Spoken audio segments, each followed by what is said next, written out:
Hi, Rachel. Hello, how are you?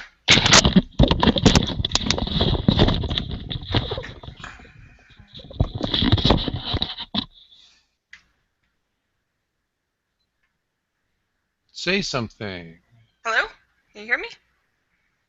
I Hang on. can, but I don't think I'm hearing you through your microphone. I think I'm Hang hearing you through on. your keyboard. Okay, let me check my settings. And I think I inadvertently already took us live. Whoops. Yeah, you did. Yep. Is there a way for me to adjust settings here? I can invite people, mute a mic, turn a camera off. Adjust settings. That's it. Yeah, and I don't think I can undo that either. Am I still coming through? Okay. Tap, Does my tap your audio still sound off? tap your keyboard. My Oh no, keyboard? that's You hear that? that wasn't the keyboard, but I can hear it. So you've got the right mic. Okay, I'm good. All right, cool. I think Okie doke. wasn't John in the show notes? I I don't guess not. know. I wasn't able to log into them just now. I'm trying to get to them here. Okay. Yeah, and that was at 11 p.m. That will be.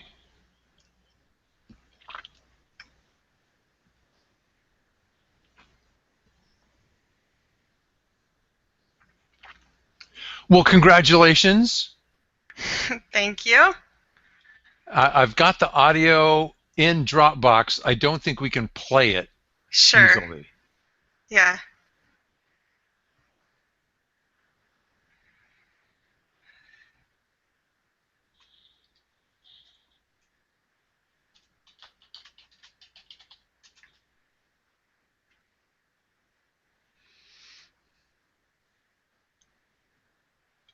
I kind of threw you guys under the bus. Yeah, how's that? Well, I want you to write more. So Okay. the stuff that I wrote, I get to read and you get to comment on. Cool. Eh, Luke. Hmm.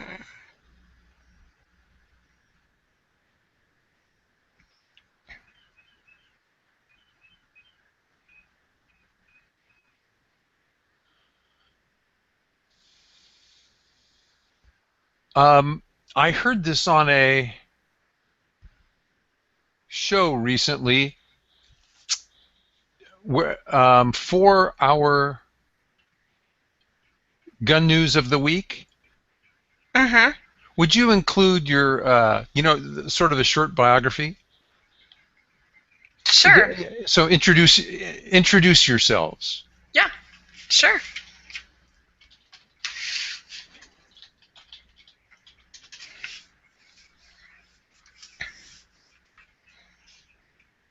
NBC 6.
Oh, you know what I should do?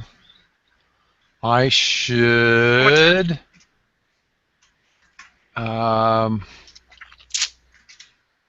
go to the staff page, take this address,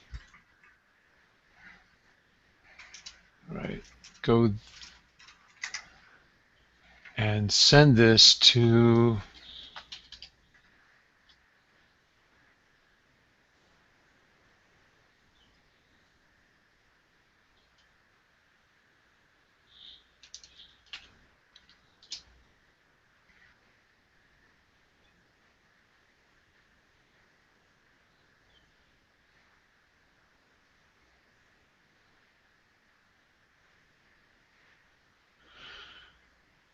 okay, so I got that out, and then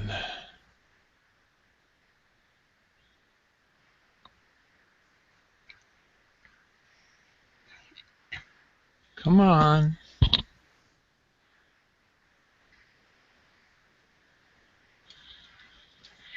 Hi, Gary. Maybe or not. Right. Yeah.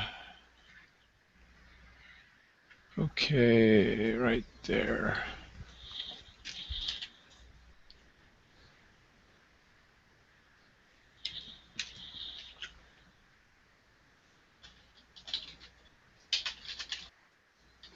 Hey, Rob.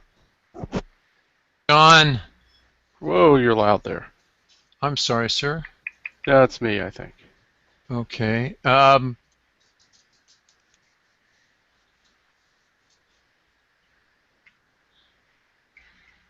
Paul didn't set up the Hangout before we started, and I think yeah, we're on air, so there's a lot of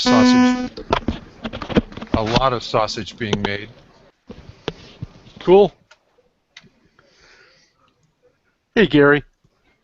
And we are live. Just FYI.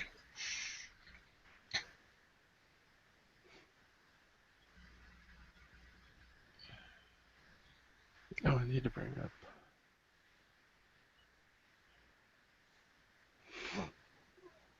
up. The reason I invited Andrew on is he recently posted something about monitoring his blood lead levels extremely closely. And I went, oh, really? Tell me why. And evidently they'd been a little elevated and he'd become a fanatic about hygiene. And I said, tell me if that's an easy thing to do. Let's find out. Other than blood tests, I mean. Well, but I give blood anyway, so that's... Okay. Yeah, I guess, like, I get labs drawn 2 to 3 times a year. Yeah.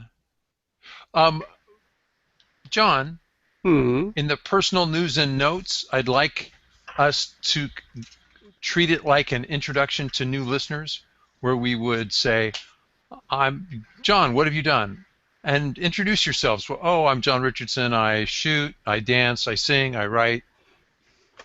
No, I do, except leave out the singing and dancing. I don't just mention your blog, your firearms collecting. I'm doing dachshund wrangling. Yeah. I can't even.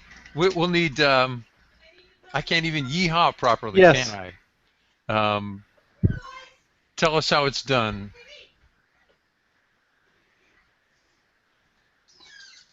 Rachel will have to tell us how to yeehaw properly.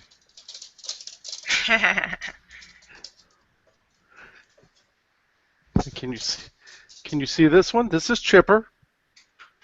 Look, Chipper. Look at the camera. I'm not seeing any picture for you, John. I don't know if Rob is. Yeah. Oh, weird. Okay, yeah, I can't see anything. It's blank. No kisses. Say hello. And this is Sammy, who's actually Chipper's uncle. These are both Barb's daughters, dachshunds, and they are getting ready to go out of town, and we were nominated to take care of them. And you're dog sitting. We're dog sitting. We have house guests. You know what? let's do that. You just reminded me. I want to make sure that my phone is turned. Hello, this is Gary. Hey Gary, would you Hey, mute your Gary. mic? Oh, hey, what's the 415 area code? Evidently not.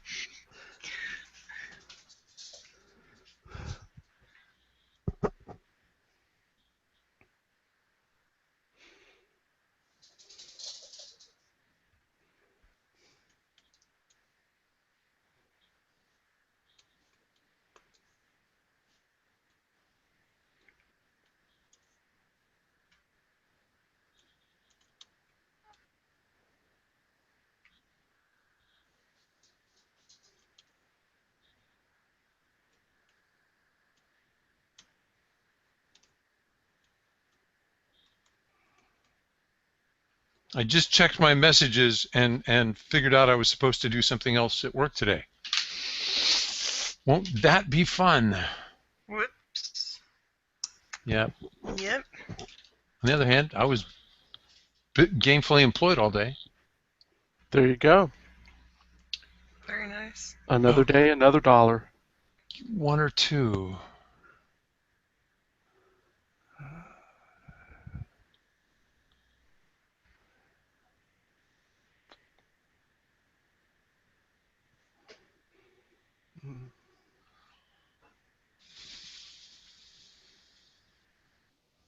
Can you guys hear me at all? I can now. Is it coming in? Okay. Is it I coming in on muted the? you. I muted you when you started to take your call. Okay. Hang on a second. This should mute it.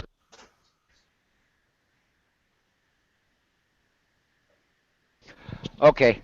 I can mute it when I move this piece up. Does that make sense? Am I still muted? No. Oh, We can hear you right now. Welcome home, Rachel. Thank you. Good to be back. I'm recovering slowly. Well, and there's probably a lot of recovering that has to go on. That was what you were gone like 10 days, right? Yeah, and during the week of convention, getting like 3 hours of sleep at night. It's crazy. It was worth it. We got a lot done. Well, good. Welcome back. Thank you.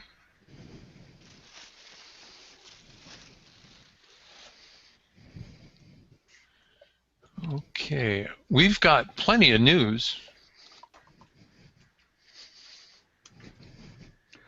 On the Politics and Guns podcast, how do I, on the Google Polite Society, never mind, hang on, I'm just trying to remember how I do all this stuff to be able to read the actual show notes. Okay, I think I got them. What'd you say, Barb? Guys, we are live, so everything you say, everybody hears. I thought I muted. Okay. You could talk to Barb. I Hey, thought I had Rachel, muted myself. Sorry. Yes, what? are you typing? No, I'm not typing right now. You're reading. Would you fill out the rest of the assignments? If we've got orphans, would you Yes, assign them? I will do that. Is there something I should type out also after I finish that? I don't know. Okay. You were on Facebook or doing emails or what? Reading through, figuring out what we're doing tonight. Oh, okay, that's cool. If Andrew drops in, we'll go ahead and And do his interview. yeah, I'd like to take him first. Sounds good.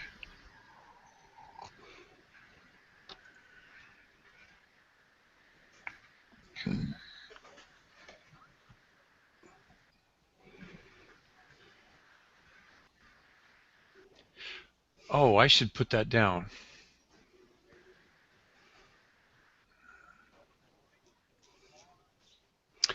Rob, I know you're going to talk to him about blood level, lead in the blood or blood level. Right. But he also, if you don't mind my asking him. Yeah, no, I showed that to him. Why don't you bring it up with him? Okay. We'll see what he does with it. You might message him somehow rather than.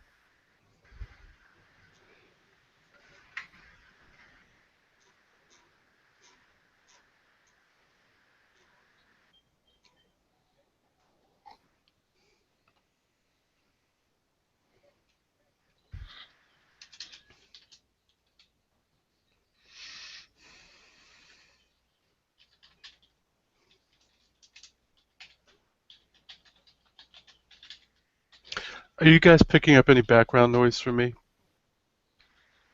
I don't think so. I'm hearing somebody tired. Hey Gary, would Yeah. you mute your mic before you do that? Sure.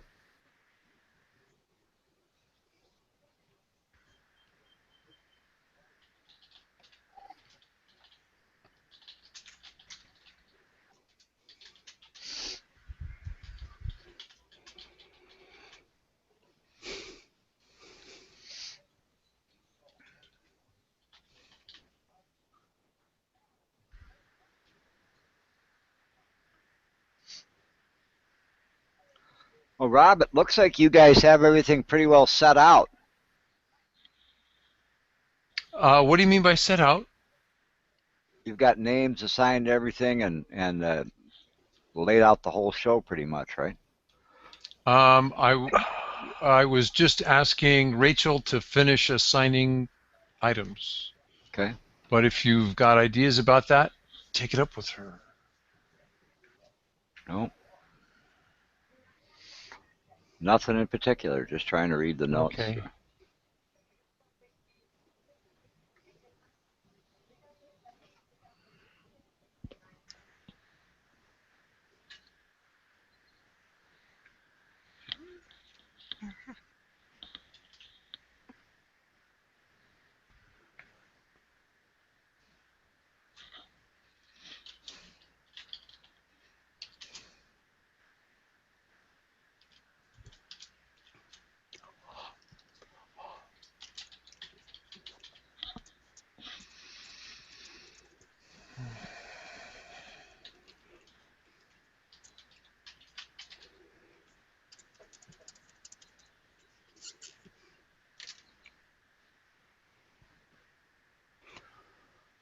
There is a comment here about the editor of Cosmopolitan magazine.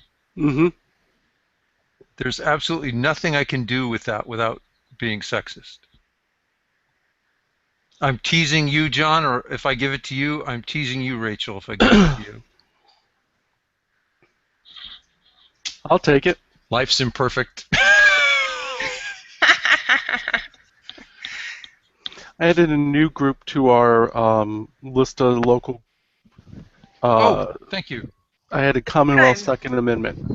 And which Commonwealth might that be? Virginia? No, go north.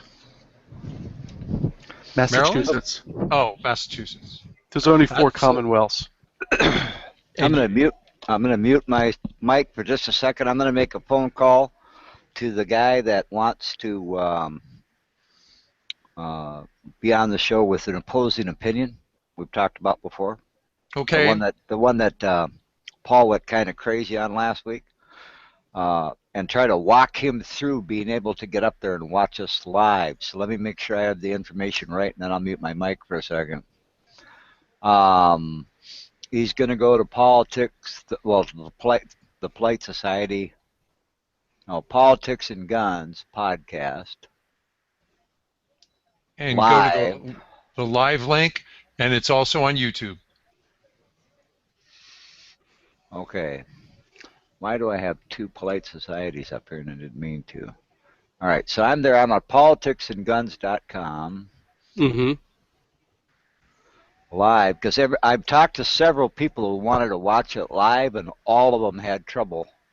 None of them have been able to do it yet. They've had trouble logging on to the darn thing. So you can just enter any arbitrary screen name on our live page. Do you have to? Can they just? They click in the middle of the video. It says episode 242 now. When we go live, will that change? Hold on, let me go look.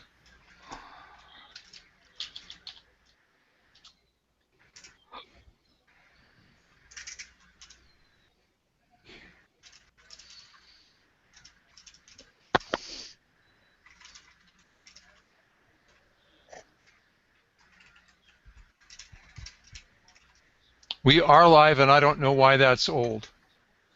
Okay.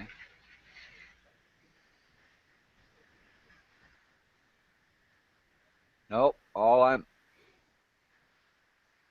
I'm seeing is when I click on the button, it's the episode Yep.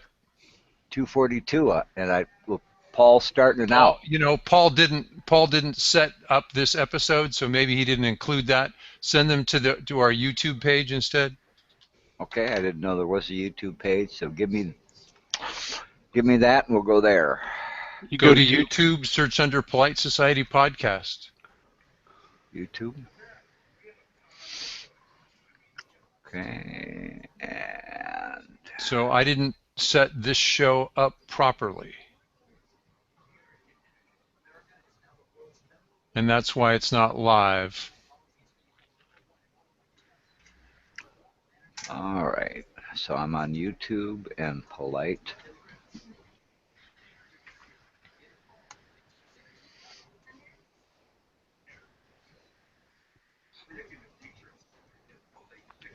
Polite Society Podcast. And I've got 2 live now. One active 3 days ago, one 23 minutes ago. Must be the 23 minutes ago one now. I would. That's the way to bet. All right. Who's doing that? Not me. Rachel, was that you or Gary or? No, that wasn't my phone. Doing what? I'm muted. Okay, I just heard somebody's phone go off. So Oops. I turned Gary off. Okay. Are we ready to? Is it okay if I move? Sorry. Go ahead. Is it okay if I move my audio from the convention down to the news? Because I'd kind of like to put it there and talk about the convention. Sure. I don't know. It's more news than it is personal, so I will do that. Well, yeah, I couldn't figure out what to call it, so I'll let you. No, that's okay. I'll just break up a couple of years and make it be news. Did we do anything about the Las Vegas? Yeah, we have some stuff in there. Yes, I think that's in there. That's down. Where is it? That's in DGUs. I think it's the last one.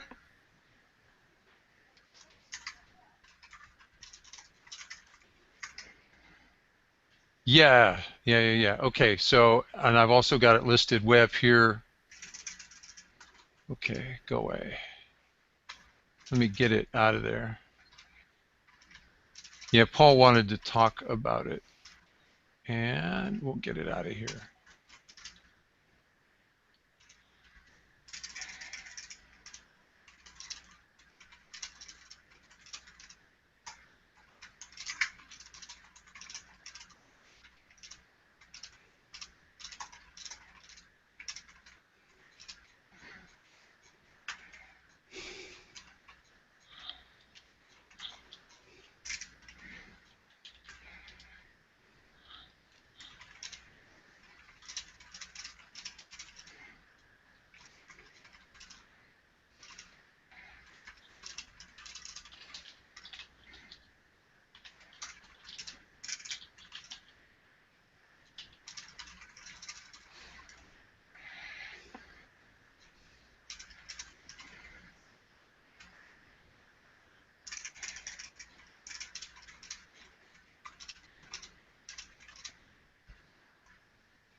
Whenever you're ready, Rachel, we'll go.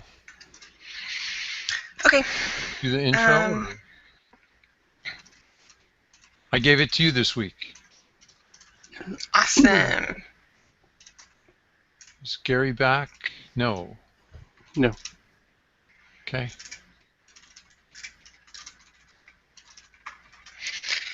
Okie doke.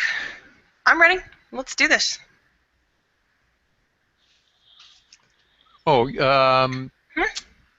if we have live viewers, thank you. We have sponsors. I'd like to mention them before we start. They include let's do that. ABN Surplus, Concealment Solutions, and the New Jersey Second Amendment Society.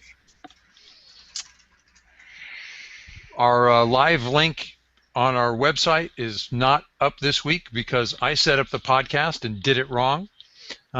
You're welcome to blame me, or you could ask Paul to set it up right, as he usually does that heavy lifting. Rachel, whatever. All right. Well, let's go ahead and roll with the show. Y'all ready? Let's come on in 5. Welcome to the Polite Society podcast, recorded live on Wednesday, June 11th, 2014. I'm Rachel Malone. I'm John Richardson, and on tonight's show we'll talk with trainer Andrew Rothman about some serious health issues affecting indoor shooters. I'm Rob Morrison. We have our weekly stories of news and defensive gun use. And we have my speech at the Texas State Republican Convention. So climb aboard. Strap in. And hang on, episode 243 of the Polite Society podcast starts right now.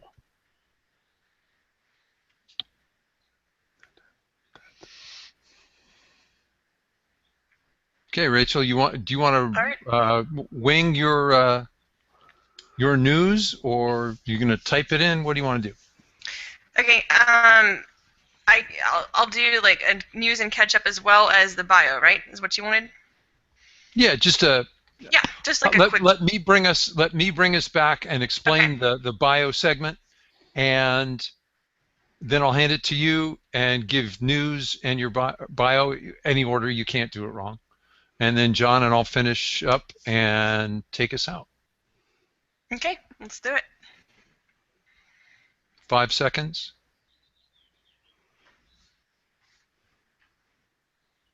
Hi and welcome back.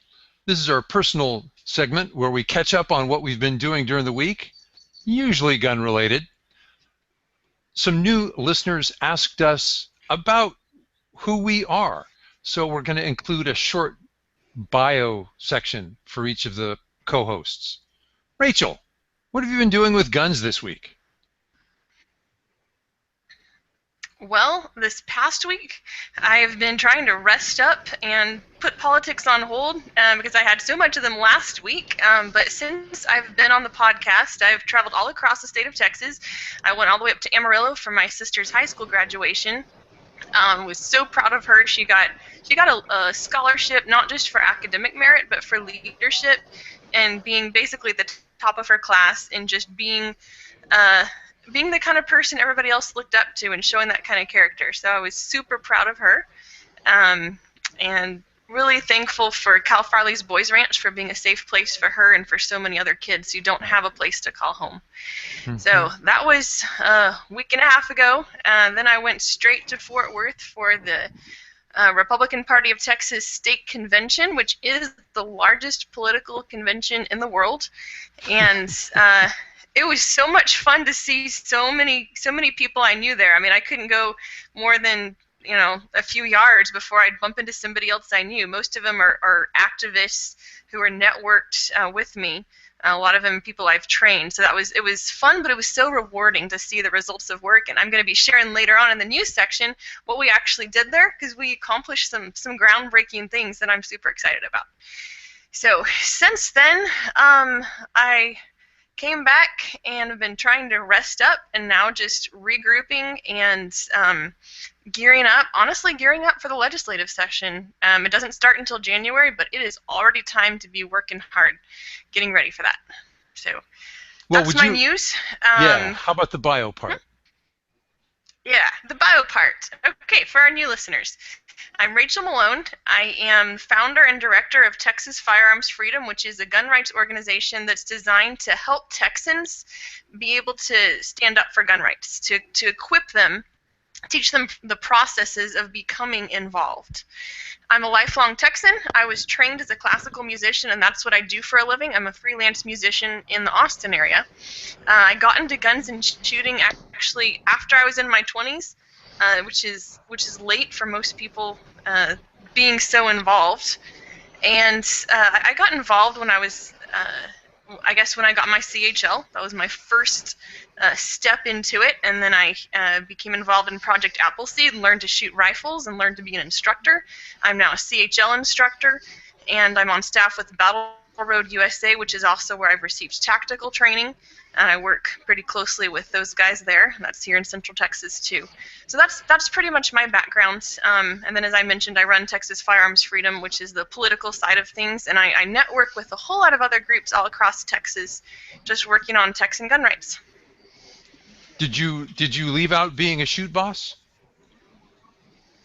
I guess I did. I am an Appleseed shoot boss.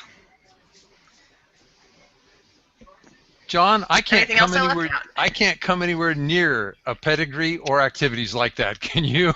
Maybe if we the answer would be no. all three of us together, we can try and catch up with Rachel. I just do what I can. You know, I figure everybody does what they can and don't sweat the rest. So.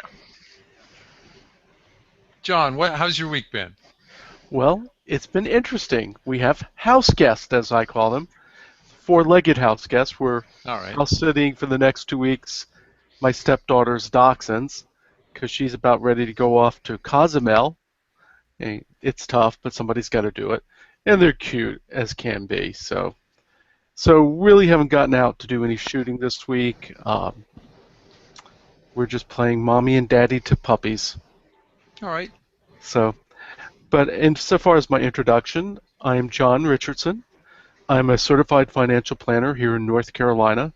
I also teach financial planning and retirement planning at a local state university as both a regular undergraduate program and in their continuing ed certificate program.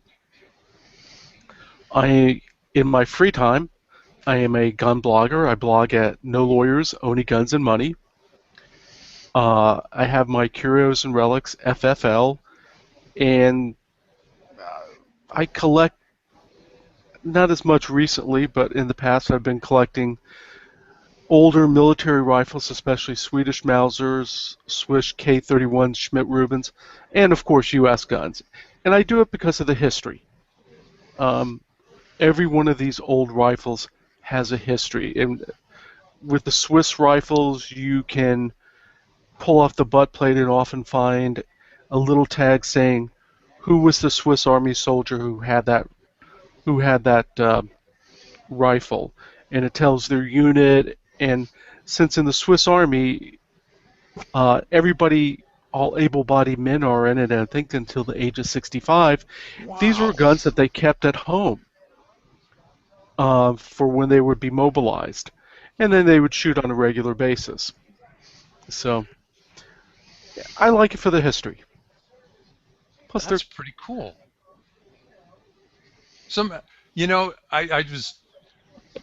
I've known you for a couple years, but I've never seen your collection. I've only met Rachel literally for a couple minutes, I guess, face to face. Right.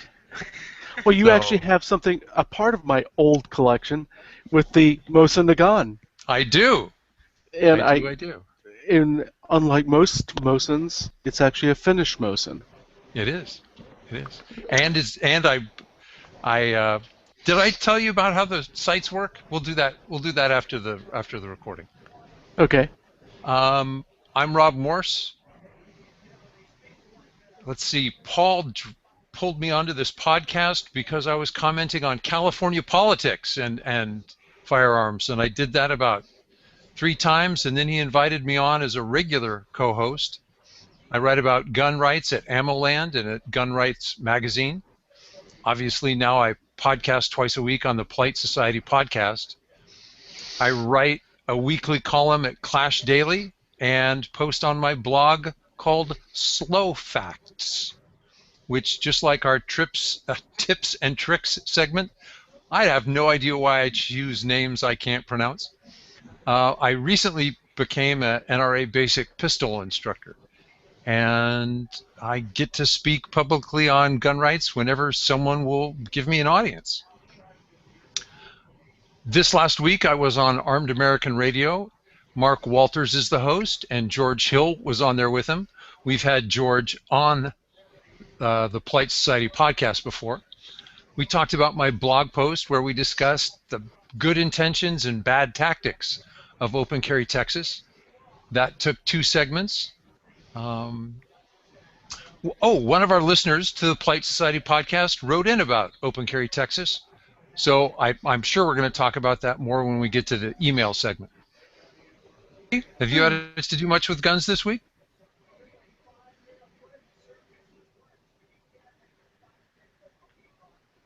I guess not. Who are you talking to? To you, Gary? Oh, sorry, never heard it. I apologize. You guys have more to do with guns than I do on a day-to-day and a weekday basis. I do want to add a comment to John's, though. I had a chance to train with the Swiss and the Norwegians. There was there's a yearly interchange all the time in the U.S. military where, because of the winter operations training that goes on in the military, that Norwegians and Swiss will come over here and we'll send contingents over there. So for 3 years in a row, I had a chance to train the Norwegians and the Swiss on U.S. Army winter military tactics as part of my bio. But, who was teaching who there, Gary? Well, the Norwegians in particular, of course, they have their style of doing it. Our U.S. military has their style. So we would send, I think it was 24 guys would go over for 3 weeks, and they would send 24 over here to see how we did it. All right. And there were some differences. I'll tell you one of the cute things. We were out on a cross country skiing patrol, and of course the U.S. military guys, you want to have a full good meal. The Norwegians would just carry a pound of butter with them, real butter, and they would literally stop for 5 minutes. All would unwrap a stick of butter. They would eat it. They'd ski for another 3 hours. Stop for 5 minutes. Take out a stick of butter. Eat it. Ski for another 3 hours. These guys were unbelievable skiers, and by about half that time, every one of the U.S. troops was, hoping they could get back to the barracks and find a bunk as quick as they could. I'm more in the politics thing. I think that when you talk a little bit about bios, a short one of mine, of course, many years in the military, disaster work.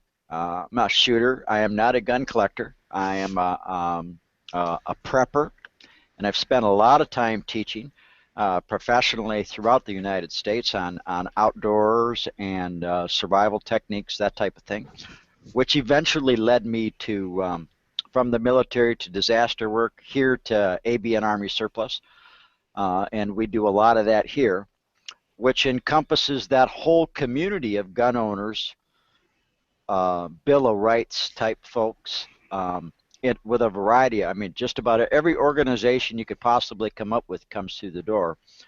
So I spend probably more time talking about the politics related to guns and the Second Amendment and the other amendments and that type of thing that I necessarily am. I'm just not. If you ask me what kind of a gun shoots better than another gun, I'd have to refer to you guys. It's not the hardware. Yeah, it's not the hardware that's there. I shoot on a regular basis because I practice for my carry conceal all the time, and I like shooting on the range. But I have never taught a shooting class. I've taught all the side classes that kind of go with the idea of being an outdoorsman. So it'd be like you guys would teach the gun class, and then I might teach, okay, now if you're going to go elk hunting, here's everything else. Here's how you're going to set up a tent, start a campfire, do that kind of thing. So there you go. That's a little bit of my bio, which gives me, I think, the opportunity among the four of us to play the devil's advocate, maybe a little bit more than you guys do, because I get a lot of feedback from people who are not necessarily as experienced in that particular field as you are. So there you go. You know, that brought up one thing that we should clear up. Gary, you have your CHL. I do. I know you do, John. Yep. Rachel does. Paul does. I'm the odd man out.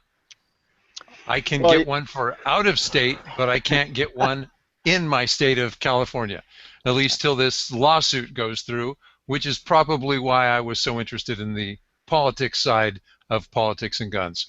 Well, there you go. We're going to break. We'll put in here a advertisement for ABN, then we'll come right back with our news segment. All right, and we're going to do the advertisement live. I didn't think so, Gary. Okay, I thought we were doing them live. That's okay. You could put in whatever you like. Well, do you have a segment you want to do live? Have you got some stuff prepared? I do. I do. Okay. Yeah. Susan, save us. Edit it out. Okay, Gary, let's come back in 5 and do the ABN update. Okay. Gary, do you have an update on ABN weekly specials by any chance? I do, as a matter of fact. We just added a weekly special. You might recall Saturdays where we mentioned the Russian gas mask that we have in. And the fact that instead of 54, they're going to be 34 for everybody, and for podcast people, they're going to be 28, plus we're going to pick up the shipping on them. I have 29 of the adult and 9 of the children left. But we also wanted to let folks know that we just got a call yesterday. They just shipped out today. We got our hands on 24 Israeli gas masks. And the Israeli military gas masks are probably the most sought after in the world. They're without question one of the best, even more sought after than the U.S. Israel produces a lot of them, and on occasion they go into one of those modes where they say, we're not going to ship. We're not going to sell any out of country because things are starting to look nasty, so they hang on to everything they have. Things must have loosened up a little bit over there politically, because I can always judge when it loosens up a little bit politically. All of a sudden, gas masks become available. We only have 24 of those coming in. Out of the 9,000 that reached stateside, I could only get my hands on 24, but they will be on a special price. And they will be $64.95 for podcast listeners. First come, first serve. When they're gone, they're gone. So, gas masks, that's Wednesday's special. So when this comes out on Saturday, you'll have a 1 week, Saturday to the following Saturday, continue the 2 gas mask specials. Thank you, John. Oh, Rob. It's okay. Sorry. Susan, you have to fix it. 5 seconds, and then we'll do hi and welcome back for the news.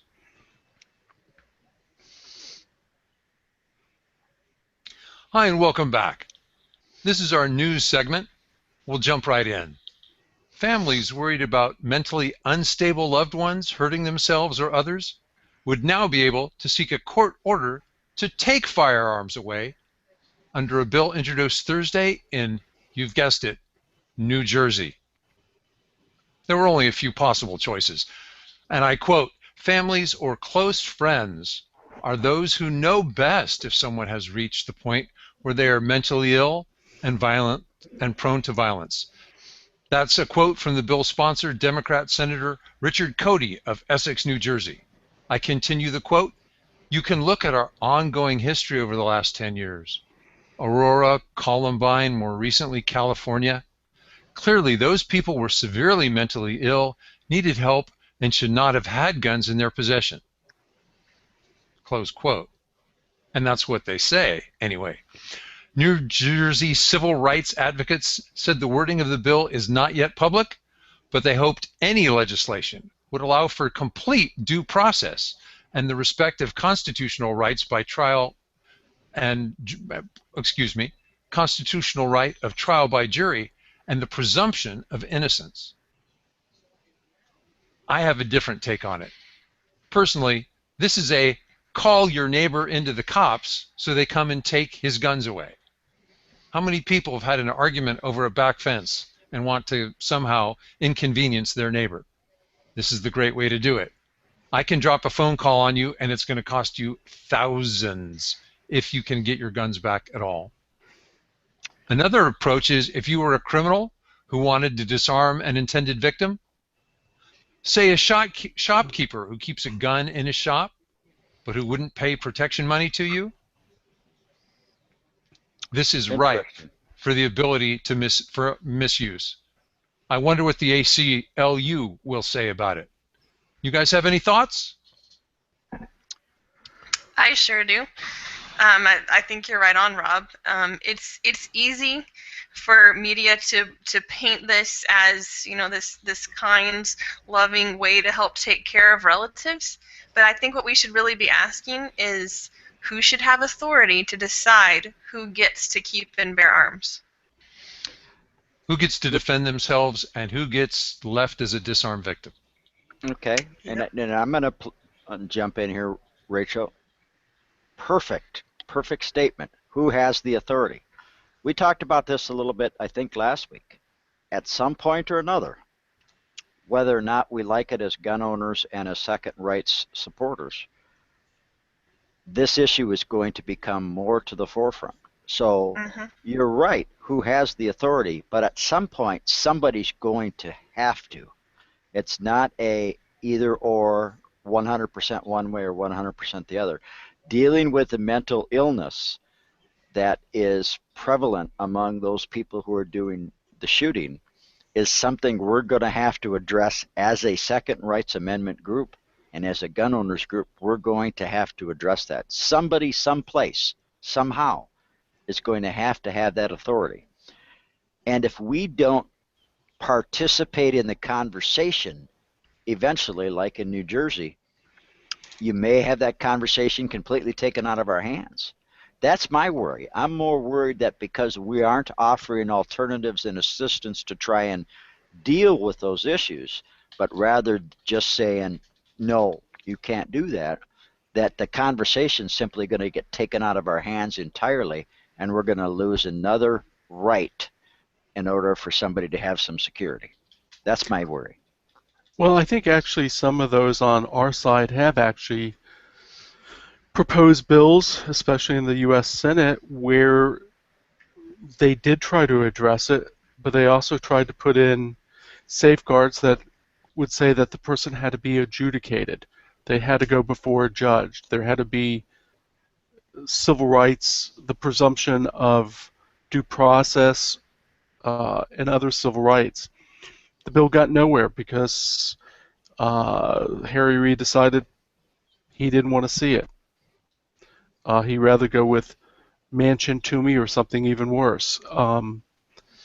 We do, you know, at least at the national level, even if stuff does get proposed, it either will get through the House and not the Senate, or it will get through the Senate and not the House. And I don't think there's just no agreement. Well, there were proposals to put mental health records into the NICS system, and they were turned down in the Senate 2 years ago.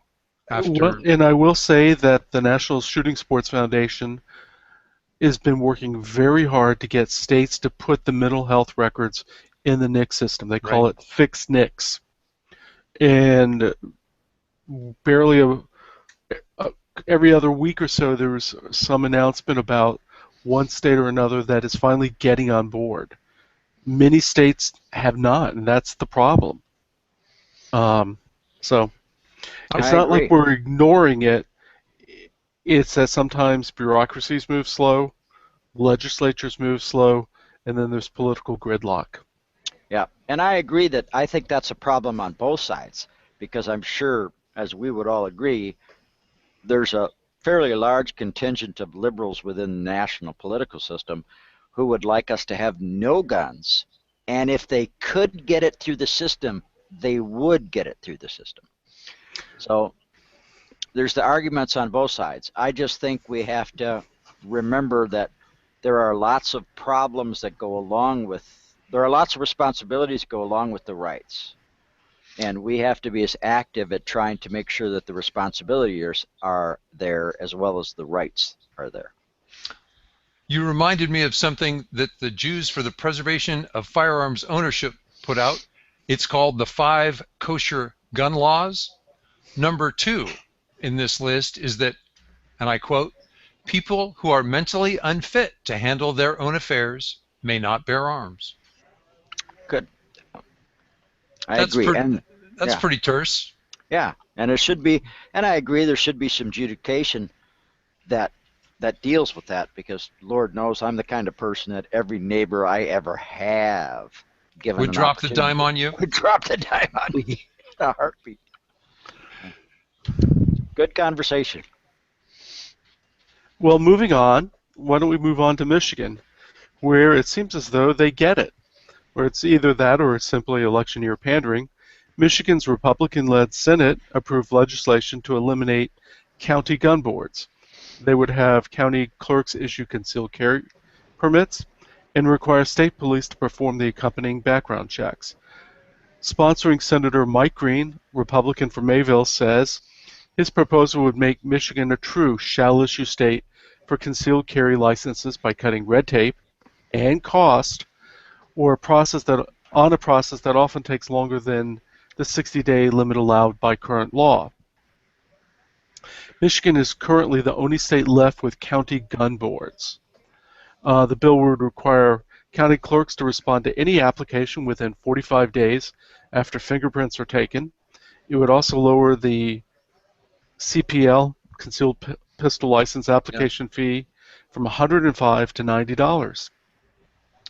I wonder if they'll get it through, or you and I wonder if this is a money bill in disguise.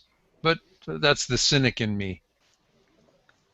Rachel, how would that have played in Texas?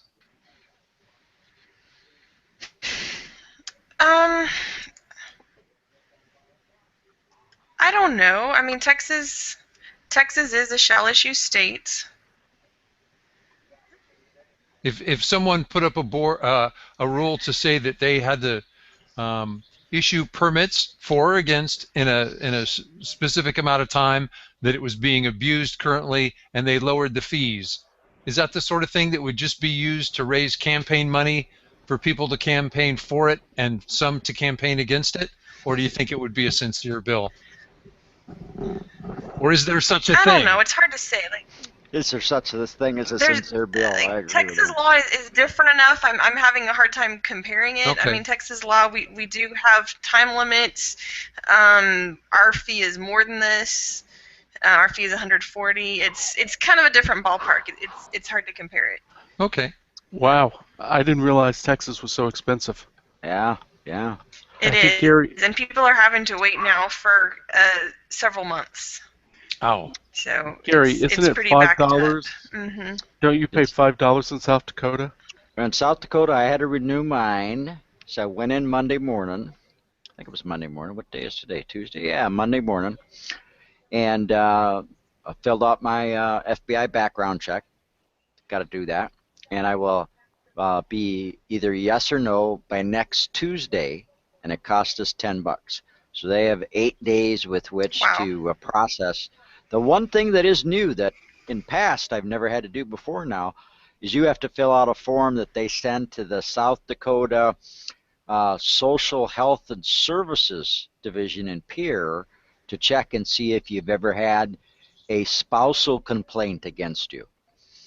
So for any social issue deal. Now, I don't know how they track that up there, but it was I had to sign a form that gave the South Dakota Social Services Organization the right to transfer records to my county here. But to answer your question, John, $10. Wow.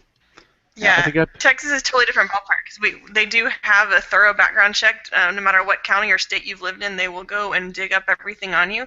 I'm trying to. They just changed the law on the number of days they have, but they have been exceeding their allotted number of days. I think I had a student who applied in December and didn't get her license until I want to say March. and they didn't even have That to is do a any long out-of-state work for her. So, yeah, it's a long time, and it didn't really matter that they had a certain number of days. Yeah, there's I no can't remember what penalty that if they limit is, exceed but it, right? yeah. So, Yeah. you know, What are you gonna do? yeah. Sad. Our next article, the U.S. Senate Majority Leader Harry Reid called on the U.S. Senate to pass background checks on guns in the wake of the Sunday shooting in Las Vegas. This is a shooting that killed 2 police officers. Reid said that the American people are depending on the Senate to pass background checks to keep guns out of the hands of people like those murderers. Do you want to do background checks on the guns themselves? No, on the people. Oh, okay. I have to remind the silly senator from Nevada that the last half dozen mass murderers passed background checks. That's why I don't think this debate is really about background checks at all. It's about gun control. Senator Reid is saying we had a murder, so we need gun control.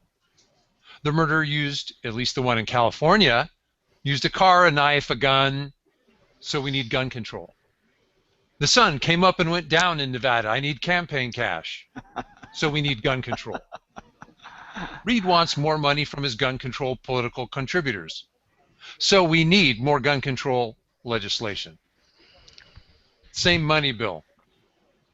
Any comments? Yeah, Is my cynicism show? I think you nailed it, Rob. It doesn't matter what happens, it's always going to have the same answer. It's pre-scripted. Yeah. Yeah. Yeah, and I don't think that that's necessarily any different either from the Republican or the Democratic side, because here in the Midwest you may get that. If you've got a strong environmental following, regardless of whether or not you're ever going to pass anything, if you've got a strong environmental following, then you want to make sure when you're running for office that you make environmentally, politically correct statements. Yeah. Gun control is the same way. He's looking for money. That's all it is. He doesn't care if anything actually happens. He could give a damn. Darn. Sorry. I think you're right.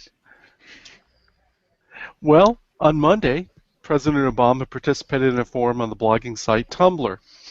During the event, Obama praised Australia for how they dealt with quote-unquote gun violence. And in case you don't know the Australian solution, it involved the forcible removal of all semi-automatic firearms from civilian hands. They were destroyed. This includes 22 long rifle carbines, such as the Ruger 1022s that farmers used to control pests in the outback. Obama also seems to have no idea of how the NICS check system works, as he gives the impression by his comments that anybody can just walk into a gun store, buy a semi-automatic rifle, and then just walk out without a background check. He says he respects gun rights, but his comments endorsing the forcible removal of semi-auto firearms gives lie to that. Any comments on this? Well, it won't make it through the House, but he has a phone and a pen and doesn't mind breaking the law.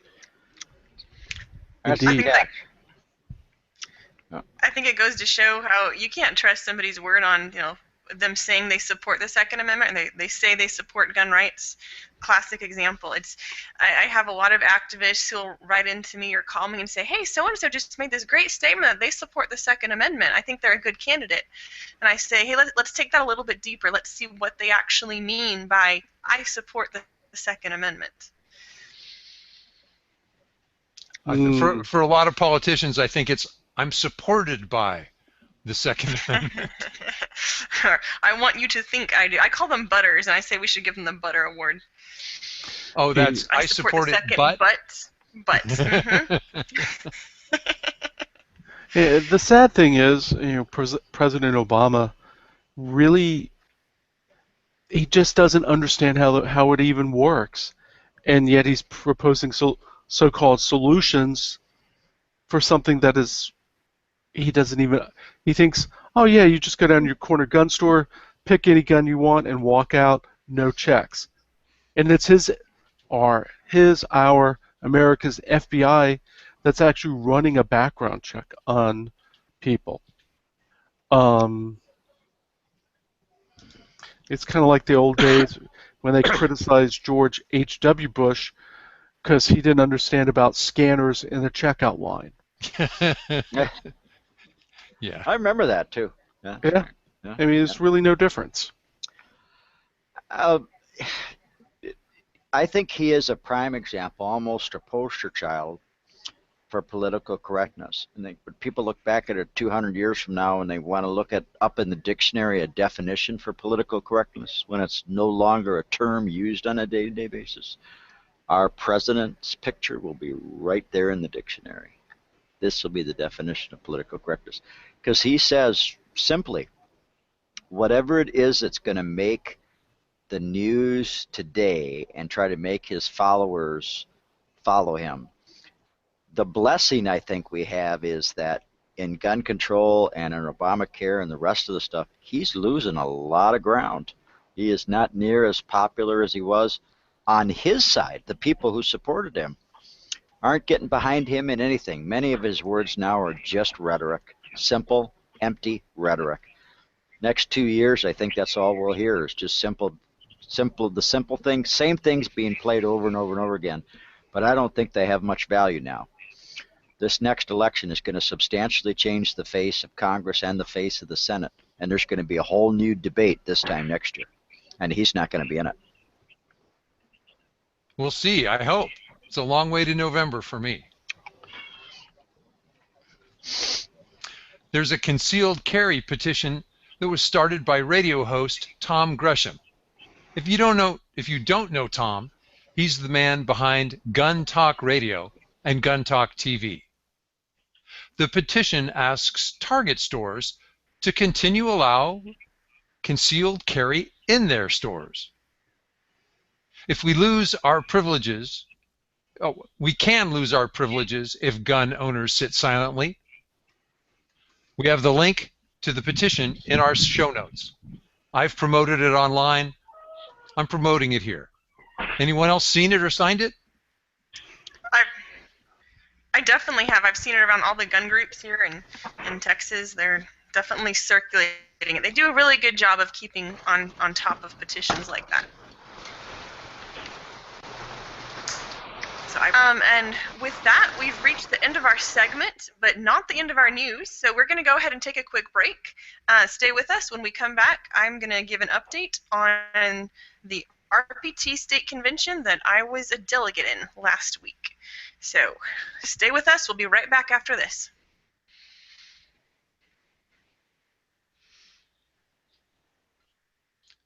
Hi, Andrew. Hey, how's it going? It's going well. Let's do your interview? Yeah, okay. So you're just you're taking segments now. We've broken into segments. We'll insert your interview here in the middle of the news segment. Hopefully Susan will put it in the right place when she edits. Okay. How's the audio? It sounds like you're talking to your keyboard. You don't have a headset? I'm on a Bluetooth headset. Okay. I'm hearing a lot of the room. I can try something different. Okay, hold on. Oh, you're going to go into a closet with a with a lot of coats and 1970s slacks. Oddly enough, has the audio changed at all? Yes. Yes, it did. I'm not really in a closet, but it's thank goodness for double knits. All right. So you're used to the room with padded walls. You know me so well. So before we start the segment, do you want to go on and discuss the student, your unusual student that you had in one of your classes? The reporter? Yeah. Yeah. There's a couple of things. One, we're not recording the segment now, right?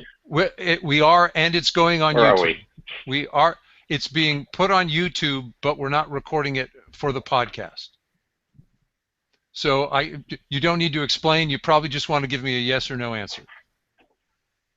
Oh, no. Let's talk about Target. Let's talk about let's talk about lead. Oh, okay, great. I'll tee you up and tell us about lead here in a second. 5 seconds of silence, and we'll come back. Hi, and welcome back. This is our interview segment with Andrew Rothman. I've known Andrew for a few years. He's an instructor. I'll ask him to describe some of the many things he does. He's also a civil rights activist supporting self-defense in Minnesota. But he had a particular medical issue that he's monitored very closely.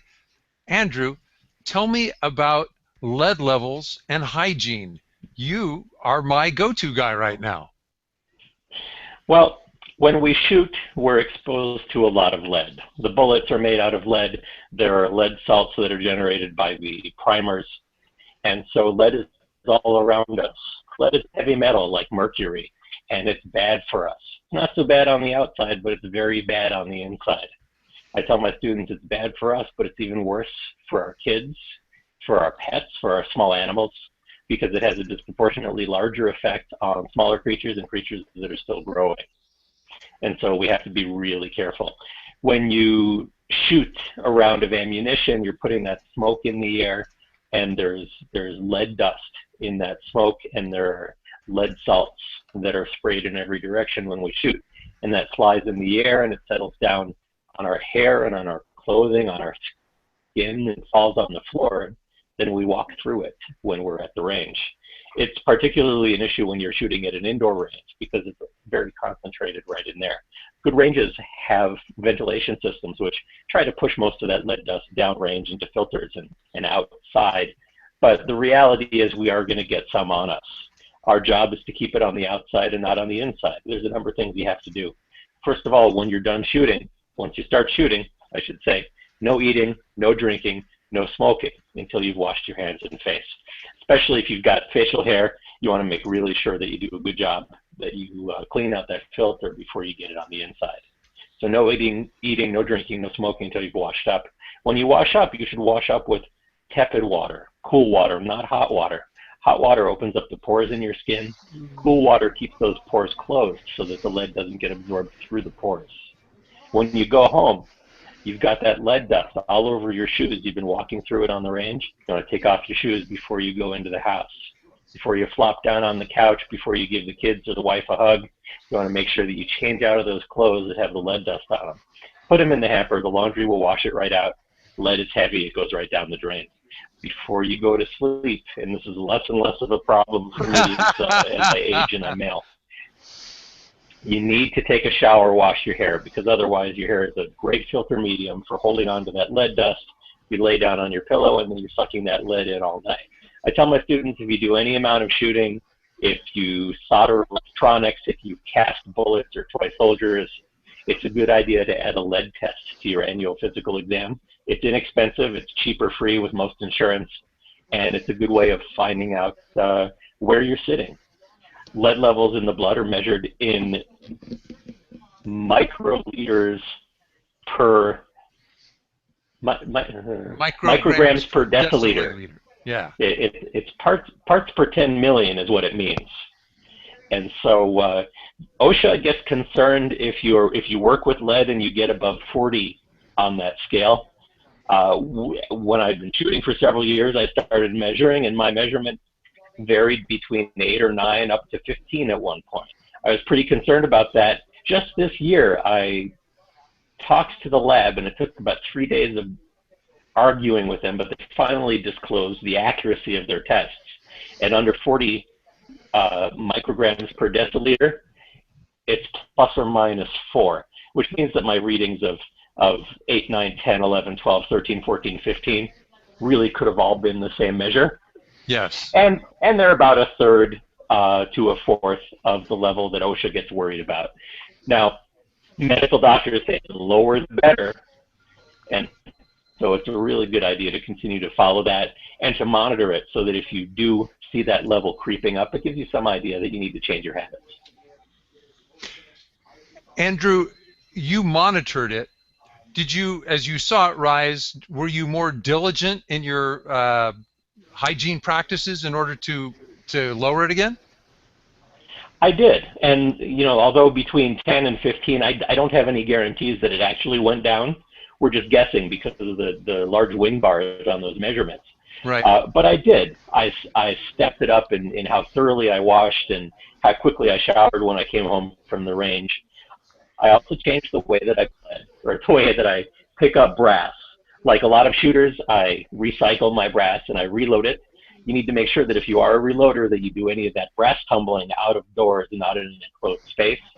And every time you handle that brass, even if you wash up afterwards, that's where the lead salts accumulate, and those will go right through your skin anyway.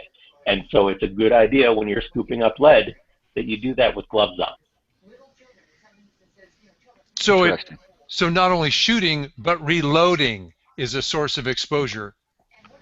It certainly is. And when you have your brass cases in a cleaner that uses vibration and a cleaning medium to clean up that brass, you're just vibrating all of that lead dust into the air. So you definitely want to have that out on the back step or in the garage and not where people are living. Do you have any? Sorry, Rob. No, go, Gary. Do you have any statistical, kind of like scientific stuff, not getting too detailed, but as an example, soldiers, I can remember all my time in, and I mean, I've never heard of this before. So have you got some reports, statistics, how's it affecting veterans, for example, or veterans as a group? Army foot soldier have a higher rate than somebody else? Have you ever been able to collate that kind of information as to how it applies to military shooters?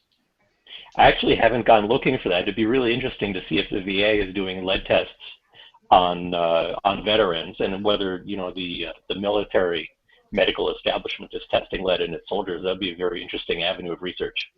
It sure would be. I mean, I can't remember anybody on the range ever, get done shooting the M16 and it was off to chow, and you might have washed your hands in the bathroom real quick if you had time or a chance. Most of us didn't. We just went ahead and ate. I never gave any thought to your conversation at all. It's great information. Andrew, what are some of the health impacts of elevated lead in the blood or in the body? I'm sorry, I lost a little bit of the audio there due to technical difficulties. I was at, what is the impact on your health and on your body from having elevated lead levels? It can cause various kinds of organ damage to the kidneys especially, damage to the circulatory system, and damage to the pulmonary system, to your lungs. But I'm not a medical doctor. I think that we should definitely look into this, and maybe we can get one on the program for next time. I've got some people in mind. Andrew, thank you so much. Did you have any other Oh, I know what you need to do. Shame on me. Tell us about GOCRA and where they can get in contact with you. Well, the Gun Owners Civil Rights Alliance has been defending the rights of Minnesota gun owners for the last 25 years. You can find us on Facebook at Gun Owners Civil Rights Alliance, GOCRA, or at gocra.org, GOCRA.org. Well, and you're also an instructor? Yeah, I teach the Minnesota Permit to Carry classes, and I also certify instructors for that. Where do you teach? Where do you live? Where do you work? I live in the Minneapolis area, and so I teach in the southwest metro of Minneapolis, St. Paul. Okay. Are you familiar at all with a gentleman named Dave Starkey? He's one of my certified instructors. He passed away a couple of years ago, if you didn't know that. But him and I were best friends, and him and I shot all the time. He was my shooting partner for 20 plus years. He was a wonderful gentleman, and I always went over and took my Minnesota class from him, as did my wife. Great instructor. He was a great instructor, a wonderful man. He could shoot a small caliber pistol better than anybody I knew. He was a hell of a shot too, so I miss him a great deal today. He was a big fan of the Snubby revolver and was a great guy all around. I met him at the scuba shop in the Southwest Metro, and and he became one of my certified instructors right away. Just the nicest guy. Yeah, nicest guy. I've dived with him many times. He is missed by a very large, both a shooting community and a diving community, when he passed away here a year and a half ago. So, wonderful guy. Well, next time I get up to Minneapolis, because that's where our family is from, I'm going to give you a call and see if we can't touch base maybe for a cup of coffee. Please do, or a trip to the range. Or a trip to the range, better yet. Followed by thorough washing. My favorite place to shoot is Bill's. I love going to Bill's in Robbinsdale. Love that range. Nice guys. Know their stuff. Yep. Andrew, give us the website where people can learn about your CHL classes. You can go to www.mngun.com. That's Minnesota Gun Training by Andrew Rothman at mngun.com. Can I extend one short invitation to you before you take off? There is a class for South Dakota, concealed carry, and a ladies' gun class. It's going to be here at ABN Army Surplus on July 26th. That Saturday. The gals from that are associated with United States Carry Conceal Association out of Rapid City are coming here to Sioux Falls to teach a class. And I think that, if you have that day open and available and you haven't been down to Sioux Falls in a few years, that might be a fun day for you to wander on down here and join us. We'd love to have you. Sounds like fun. A number of the USCCA folks are actually from the Minneapolis area, Michael and Jason, so it'd be good to get together with everybody. Good to meet you.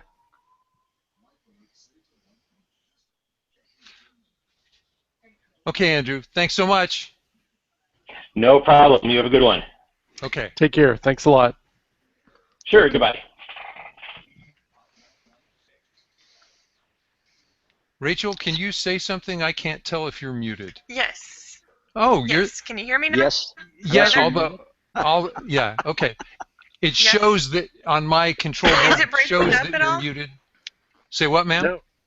Huh. Am I breaking up at all? No. It shows as muted. Okay. Evidently, it illuminates both symbols when you don't carry the live video. That's fine. Okay, Rachel, you want to take us back as if it were from the break? It still is a little. Yeah. Yeah. Yes. Yeah. Let's do that, and I'll jump back in with this. And okay, so when it comes to the audio, I'm just going to say, and now we're going to play my audio. Then I'll pause, and just so everybody else knows, we're not going to play it tonight, but we're just going to pause as if we, for a few seconds. Is that kind of the way we want to play that? Absolutely. Is that correct, Rob? Yep. Okay. All right. And Susan can put that in. Thank you, Susan. All right. Coming back in 5. Welcome back to the Polite Society podcast. We have some more news items for you, so we're going to jump right in, and I get the first news item. The largest political convention in the world, the Republican Party of Texas State Convention, was held in Fort Worth last week. While the media spent the bulk of its reporting on the major and extremely heated immigration fight, as well as the substantial and emotional debate on medical marijuana's inclusion in the platform, gun rights lobbyists have a major victory to celebrate. The RPT platform has already included strong recommendations for excellent gun legislation, including constitutional carry. In fact, when we thought about how we'd like to change it, we realized there's nothing else we'd like to add. It already promotes just the gun legislation we want. However, that hasn't been happening. Now, the platform includes a separate resolution to make gun legislation the RPT's one and only priority for the next legislative session. And just so you understand how momentous and groundbreaking this is, I don't think they've ever done this before. The conventions are the opportunity for delegates to get together from the party and come up with the platform, which is a statement of beliefs saying we believe this on this particular issue and we think the legislature should do this about it. And then they also make up their rules, which is the procedures by which those things will be carried out. And so a lot of times we run into the problem that what's stated in the platform doesn't actually get carried out. Now we have this resolution that says gun rights legislation needs to be your priority, so make sure you get it done. This is something I've been working on personally pretty hard since February, so it was extremely gratifying to see the results of my work. I've been working with many others. This is definitely not something I've done single-handedly. I did have the opportunity to deliver a speech to the platform committee, just a 3-minute speech, and we are going to play that for you because we have a recording. So here's my speech.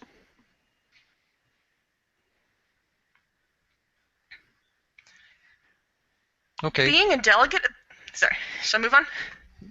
Take 5 and come back in. All right, 5 and in.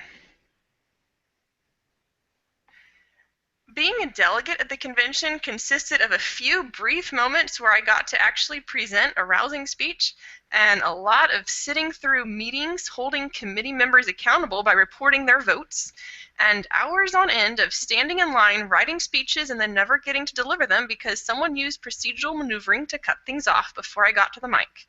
It takes a lot of patience and grit to make it through a convention, and it takes a huge amount of strategic planning to actually accomplish something through the process. I was honored to be working with a wonderful team, and I applaud the wonderful gun rights activists who attended as delegates. They stuck it out, and they helped us to win this victory. So thank you to all of you. Well, they applaud. You're applauding them. I noticed at the end of your speech, they took an occasion to applaud you. Yes, they did. Yes, they did. And you talked about standing in line. I happened to watch the YouTube video of your speech. You're still wearing an ankle brace, so oh my gosh. Yeah, I saw that for too. the convention because I was walking miles a day, just running all over the place, and I didn't want to risk re-injuring, but I made it, and I got my PMags that I mentioned. I got those this week. Because you didn't. Now explain what that means. Come on, tell Okay, our listeners. All right, I'll tell everybody. So when I injured my ankle back in mid-April, and then the next week I re-injured it again really badly. So I had a friend who was telling me I had to be careful not to re-injure, and I guess I didn't sound like I was convinced. And so he promised me 3 PMags if I would keep from re-injuring my ankle before he came home on leave. So I succeeded in that, and I got my PMags, and they're sitting right here, and I don't have my video on, but I have them. Very proud of that. Okay, Rachel. Congratulations. And thank you for all you're doing to make Texas a better state for gun owners. You're welcome. I'm into that. The next article, Miss USA, Nia Sanchez, told the truth, and the feminist spokeswomen lost their minds. The former Miss Nevada was asked what colleges should do to stop sexual assault on campus. Nia Sanchez advocated taking personal responsibility for your own safety. She said, and I quote, "Myself as a 4th degree black belt, well, I learned from a young age that you need to be confident and to be able to defend yourself. I think that's something we should start to implement for a lot of women." Close quote. I agree with Miss USA, but that doesn't follow the trendy script that everyone is a victim. Good for you, Nia. Now, in contrast, Elisa Benson of Cosmopolitan magazine had to get in a comment. The editor said, and I quote, "I get that the college sexual assault problem can't be solved in 30 seconds, but it's still icky to pretend like self-defense is the answer." Close quote. Because the senior editor at Cosmo thinks that a new diet and a new hairstyle might help. Icky? Does she Icky. mean? I think she means she'd rather pretend life is just all a bowl of cherries and it makes her very uncomfortable to think about anything else. I would say rape is icky. Self-defense is not icky. Yeah. Yeah, it seems Icky like compared an to odd what? thing to say. Yeah. Icky compared to a rape kit? Self-defense looks wonderful. Well, you would think that anything that that women would do as a group to make themselves stronger, smarter, better, regardless of the capacity, that somebody with a magazine like Cosmopolitan would be behind that. Why would you not be? I don't know. Seems strange to me. That's a different Maybe you set have of another agenda. That's a different set of advertisers than appear in Cosmo magazine. I suppose. That's it. It's all dollars. Yep. Well, if there's, speaking, I guess, talking about different reporters and magazines and stuff, the Milwaukee Police Chief, Edward Flynn, was unabashedly angry. Quote, "Why can't the people of this neighborhood enjoy a beautiful spring day without having to worry about their children getting shot?" Close quote. He asked, under current law, individuals convicted of illegally carrying a handgun in public can later obtain a state license to carry a concealed weapon. The city of Milwaukee is lobbying for a three-pronged approach, excluding offenders with 3 or more misdemeanor convictions within a 5-year period from getting a concealed carry license, make illegal gun possession a felony, and set a standard 3-year minimum sentence for felonious firearm possession. Currently, felons busted with guns face potentially harsh penalties, but no mandatory minimums. That's from Milwaukee. Interesting. A suburb of Chicago, I might add. By contrast, the sheriff from Milwaukee is very pro-gun. Yes, he is. Yeah. And you know, what is illegal gun possession anyway? And if you're making it a felony, then the person loses their gun rights for life. My concern is the conviction of felony. Yeah. Yep. My concern is the sort of shenanigans we've seen in Chicago, and having crazy gun laws in California. Is it possible that a cop says the bag you have your gun in doesn't meet the transport requirements, and now you have to fight a felony conviction because you've broken a minor firearms regulation? Yeah, and sometimes you want to bang your head on the table and just hope it'll go away. Well, there's nothing simple about it. No, there isn't. Rob, you have something else? Nope. Let's go on. About a week ago, Jack in the Box restaurants asked patrons to leave their guns outside.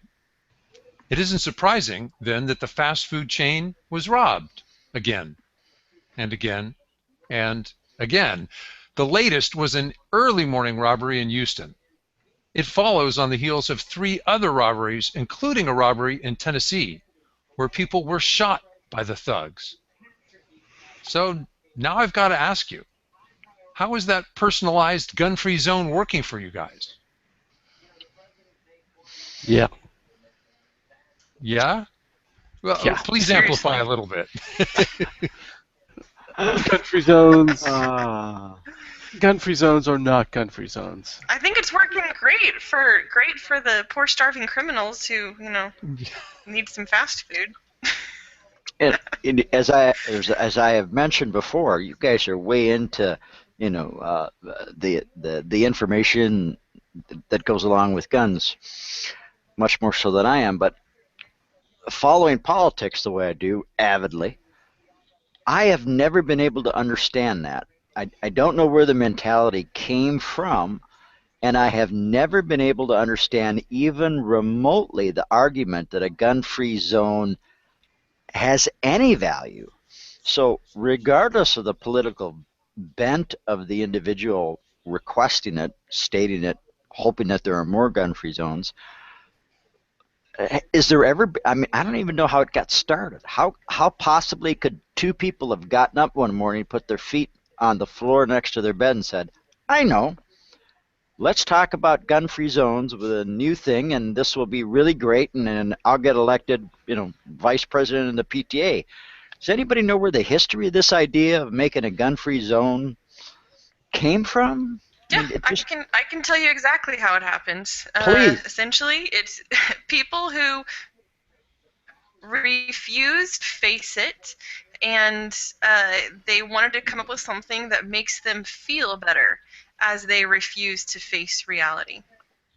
So it makes them feel a whole lot better to feel like they have this paper saying they're so safe, until reality hits and somebody doesn't respect that sign. That's kind of my take on it. Do you think the proponents of gun-free zones in their heads, in their little clusters of coffee groups, do you think they actually think that having a gun-free zone will stop criminals with guns? I mean, do they believe that, or is this just a political catchphrase like "save the whales"? I mean, I don't think they're interested in that question. It doesn't have to work. It just has to feel good. And I think it's very possible for a person to talk so much and repeat a lie so many times that he actually starts believing it himself. He's actually deceived himself into, kind of believing it. But like Rob said, it doesn't matter whether they do. It could be a different agenda. Well, I can understand the average person, because I'm a firm believer that 85% of the people aren't smart enough to vote in this country, because all they ever do when they go to the voting booth is take this soundbite or that soundbite. They've never read a platform. They've never gotten into a heated political discussion with somebody of the opposite bent for some time so you can exchange ideas. Most people just simply don't do that. So gun-free zones have got to come from a politically savvy group that feels like there is some advantage to them being proponents of this. I was just wondering how you would start out saying, well, if we make a gun-free zone, here's another gun-free zone over here, and this has 90% less crime, and so that's a proven, so we should do it over here, we should do it over here. Because you look at cities like Chicago, and I don't care what politician you are, you look at Chicago and you go, look, it's not working. So you're looking. They don't use facts. They don't care about facts. I think we're comparing apples and oranges. Gary, you're looking for criminological data that would say gun-free zones are effective. Yes. They don't. A politician looks at a focus group data that says gun-free zones get me votes and improve my approval rating. There you go. And the average mom, and the average mom voter or dad voter that's got a soft heart doesn't know anything more than, oh, a gun-free zone, that sounds like a good idea. That sounds so sweet. It does. It sounds so nice. I would like to thank our listeners for bothering to learn what's real and what's not. Thank you so much. Yeah, good point. And in that vein, some people think a good guy with a gun is exactly what they need. That's why some Toppenish school district administrators in Washington State will carry concealed for the first time on campus this fall. School employees may carry firearms on school property to provide an additional layer of security at the school. So far, 11 administrators, including School Superintendent John Cerna, have volunteered to take the extra training and to respond to a school shooting with their own weapons. The superintendent said, and I quote, "I don't mind giving my life if I have a fighting chance." Do you guys have any comments? Yep. Good for him. That's Amen. Yeah, absolutely. You know what's sad? A lot of these teachers and administrators would give their life even if they didn't have a chance, but now they can be more effective. Right, exactly. I think just the advertise it. You talk about the gun-free zones. Here's the opposite. Given a choice, do you hit the Jack in the Box that's a gun-free zone, or do you take on a school where half of the people in that school are armed? Yeah. We've had a number of mass murderers who've made that choice, and they went for the gun-free zones. There you go. Yep. Exactly. Yeah. So even if they don't carry on a day-to-day basis, they've already won half the battle. Let's hope. Well, let's move on to the quote of the week. And I think we have two. The first one, we have now sunk to a depth at which the restatement of the obvious is the first duty of intelligent men. And that comes from George Orwell. And I have the second quote from H.L. Mencken in Why Liberty from the Chicago Tribune, January 30th, 1927. He wrote this: I believe that any man who takes the liberty of another into his keeping is bound to become a tyrant, and that any man who yields up his liberty, in however slight the measure, is bound to become a slave. Good Well quote. said. Well said. Yeah, I agree. Well, hang on, everybody. We'll be right back after this advertisement from Concealment Solutions.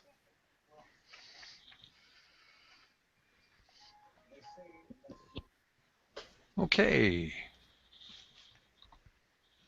Who wants to bring us back in as if we just heard Andrew's discussion and comment on it?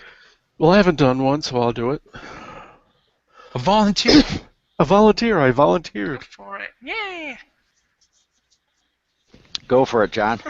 Okay, in 5. Hi, and welcome back. That was a great interview we just had with Andrew Rothman and the impact of lead in our bloodstream can have on our health.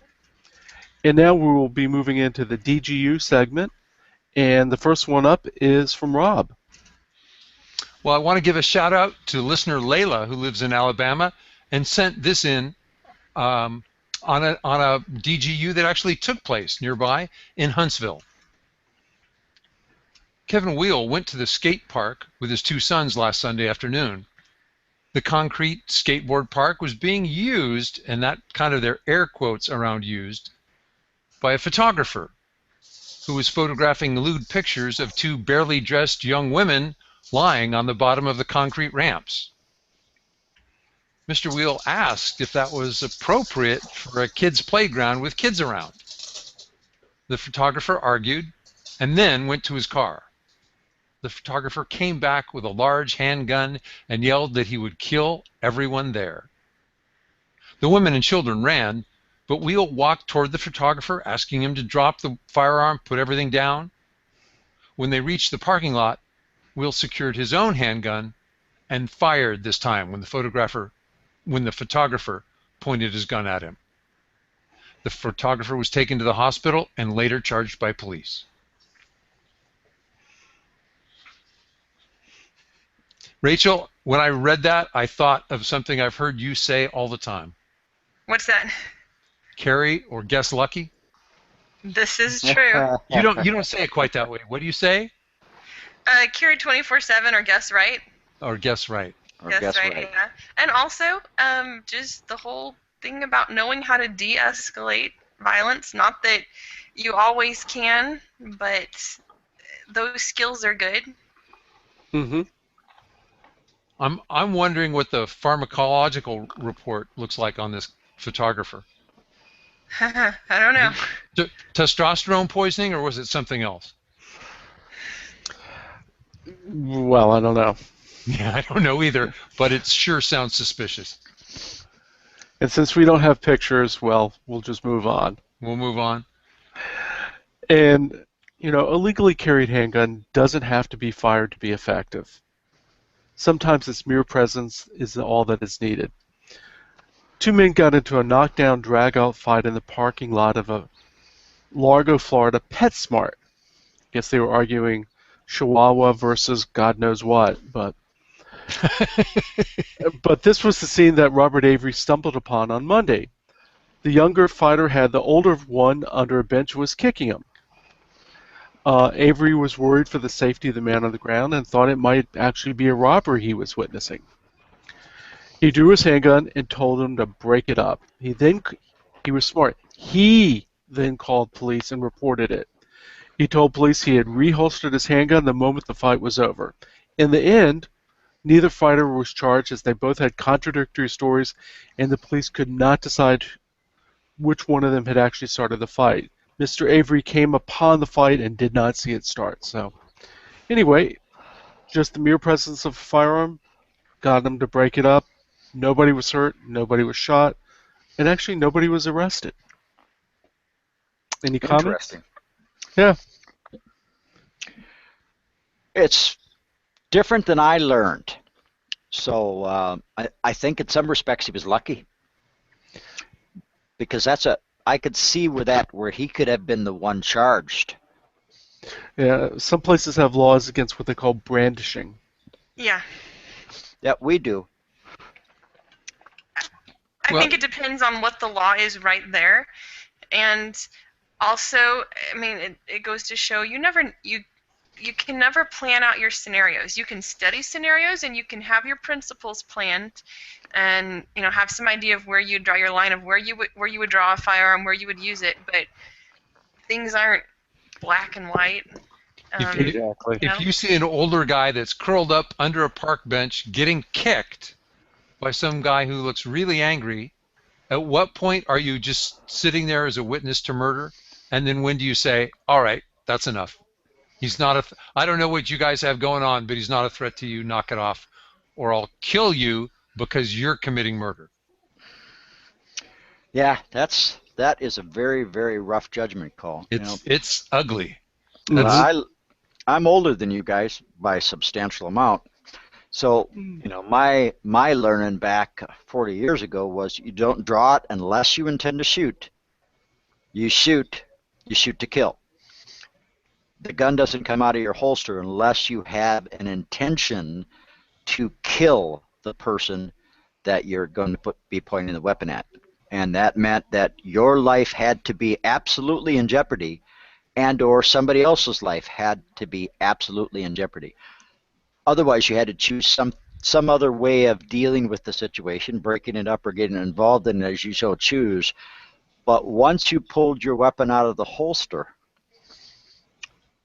you were going to be in trouble if you did so and there was not a life-threatening situation. Now, South Dakota's changed its law a little bit since then to where you can also protect property.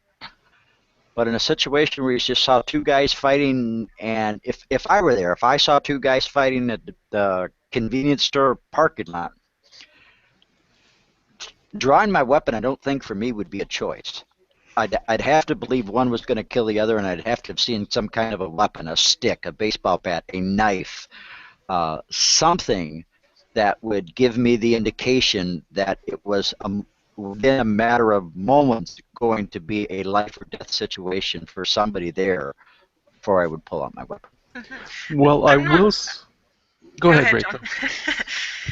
Okay, so I'm not necessarily opposing what you're saying, Gary, but I also wanted to point out that you have the whole ability, opportunity, jeopardy triangle, and just the fact that you have a younger man and an older one could in itself mean that the younger has the ability, the physical ability to cause serious bodily injury or death. Potentially. I mean, I wasn't there. And he does say he was worried for the safety of the man on the ground. So, you know, we weren't there. We don't know exactly what it looked like. Yeah. And what I was going to say is when you're dealing with somebody kicking another person on the ground, a good kick to the head, you could have serious brain injury or death. It doesn't take many of those, does it? No. That's a tough, it's a judgment call. There's no doubt about that. Yeah. On to our next DGU. A 17-year-old girl was outside retrieving something from her car late at night when she was confronted by two armed and masked men. They held a gun to her head and ordered her to return to her home in this St. Louis suburb. The girl's father saw the masked suspects walking his daughter toward his door.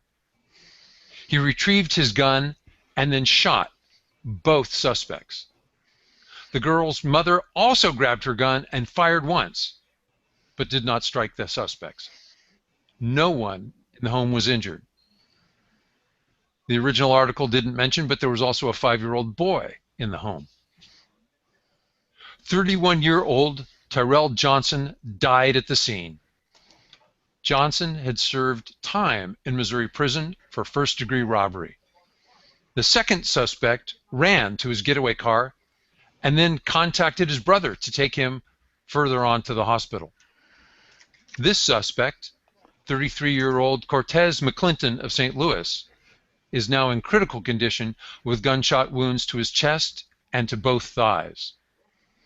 McClinton faced prior first-degree murder charges, but the charges were dropped because the witnesses would not cooperate with police. Officers said that this time he will face charges when he's released from the hospital. Any comments? Well, can you hear me okay? I can. Okay, good. I've been to St. Louis for a couple of disaster assignments, and I will tell you, on the bottom top of the 10 cities, you know what I'm saying? Memphis and St. Louis are the bottom 2 cities in the United States that you could never, ever, ever get me to live in. I have to laugh because I have relatives in St. Louis. Now, if you said East St. Louis, I would agree. East St. Louis is most certainly the worst part of the program, but and that is, yeah. East St. Louis is a third world country. Darn near. Yep. Got to give them credit for being able to have the moxie enough to do so. I think it's interesting. That is the one story I read this week where I thought I would have liked to have been there, because they had his daughter, and yet he was able to shoot both of them without his daughter being in, the crossfire. Yeah. I thought that was pretty interesting. I would have liked to have seen how that all played out. Yeah. One of the reporters asked the gentleman, how was it that you did that? And he said, I don't know. I had no time to think about it. Yeah. It was just one of those do or die moments. Wow. Good for him. Good job, Dad. Yep. Amen to that. Well, anti-gun spokesmen say that a good guy with a gun has never stopped a bad guy with a gun. We know they lie, and we have some more evidence as recent as this weekend to prove it. 2 murderers killed 2 Las Vegas police officers as the officers sat in a chain pizza restaurant. The murderers then tried to enter a nearby Walmart store. Before they were able to enter, a citizen named Joseph Wilcox confronted them. Wilcox was legally carrying his concealed handgun. Unfortunately, he was unaware that the second murderer was behind him, and he was shot from behind at close range. Quoting police, "This guy, Wilcox, was not some idiot with a gun. To me, he was a hero. He was trying to stop an active shooter." And I think it's important to note, although he did give his life trying before he was able to get his shot off, after that confrontation, the 2 murderers killed themselves. Oh, that is interesting. That one I hadn't read. Yeah. Yeah. I just read something earlier this evening put up by David Codrea. I think there was a website or an Indiegogo set up or something like that for Mr. Wilcox's mother, because she does not have the money to bury him. And I'll get that. I'll make sure to get the link to you, Rob, so that we can put it in the show notes. Yeah. Be outstanding. Will you email that to me too when you get a chance? Sure. Thank you. Well, my sympathy to all the next of kin involved, for both the officers and Mr. Wilcox. It's a tragedy. Absolutely. And that we really don't know why it happened, which makes it very painful to just endure. Yeah. Absolutely.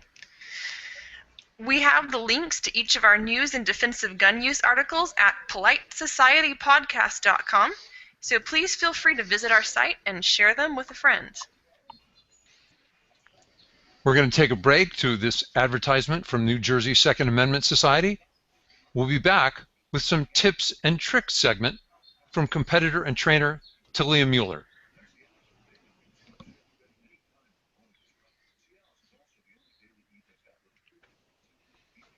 Okay, show close. Email discussion. Let's see, Chris Gillespie's the first one.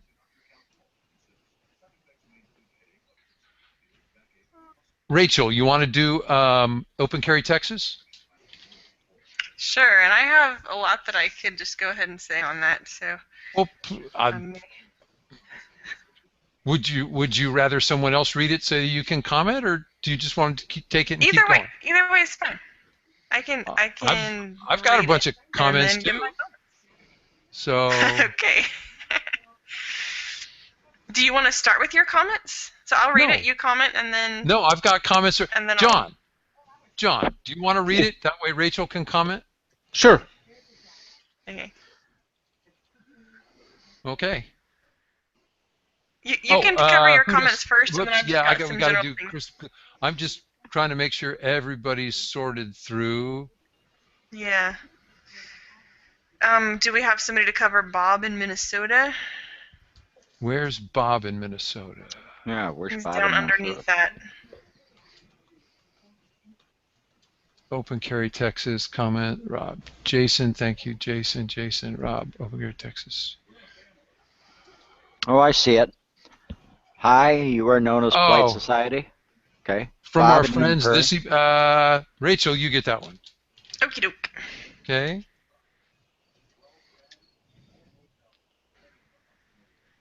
Okay, and then we go, and we're not going to stop till we quit. Be that way.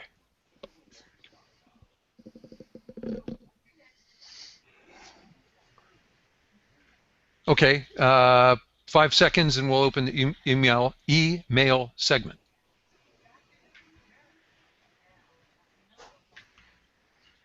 Hi, and welcome back. This is our email discussion segment. We received a number of emails this week. This one is from Chris Gillespie, and it says, he sends us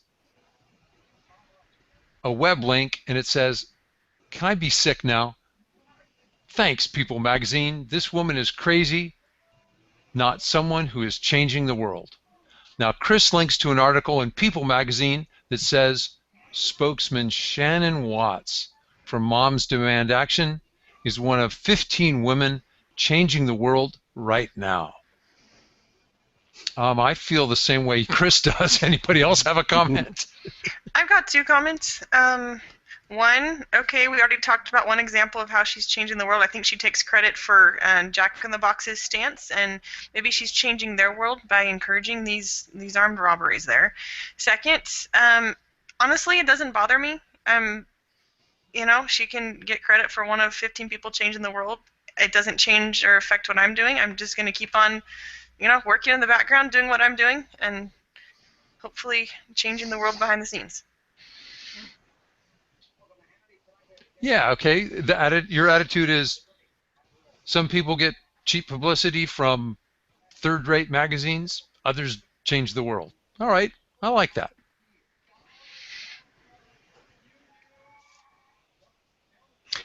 Well, our next email is from Jason in Minnesota, writing in about our Open Carry Texas comments. Quote, "I listen to a lot of pro-gun podcasts, and when this story came out, I was reserved about it. I thought it did make sense. Everyone in pro-gun media was vilifying Open Carry Texas, but no one was trying to get more facts. One of the founders of Open Carry Texas called into Gun Talk, and even though Tom wasn't listening to him, I finally got the facts that made sense. Whenever they were going to do an open carry event, they would get permission from the management and the customers before entering the store. They would hand out flyers and have a positive event. Between what he said on Gun Talk and the things your very own host from Texas has said about open carry groups, I believe the pro-gun media needs to give Open Carry Texas an apology. Everyone says bad things about the NRA, yet we stand behind them. Where did this story come from?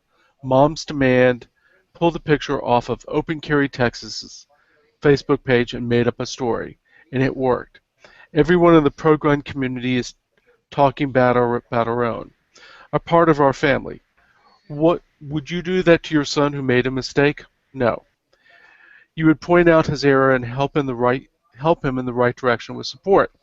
We don't like low information voters, and that's exactly what we have become on this story. I suggest that you have CJ from Open Carry Texas on your show to tell his side of the story and to talk about all the positive things they have done. I've been waiting for Rachel to talk about the story as she has firsthand knowledge about it and haven't heard anything. Quote unquote, rant over. Thanks for the show, and I look forward to hearing your response. Jason. Well, Jason, thank you for your comments. And I went back and forth by email with Jason. Thank you for being a member of Minnesota Gun Owners Civil Rights Alliance. You make a good point. We are ambassadors for armed self-defense all the time.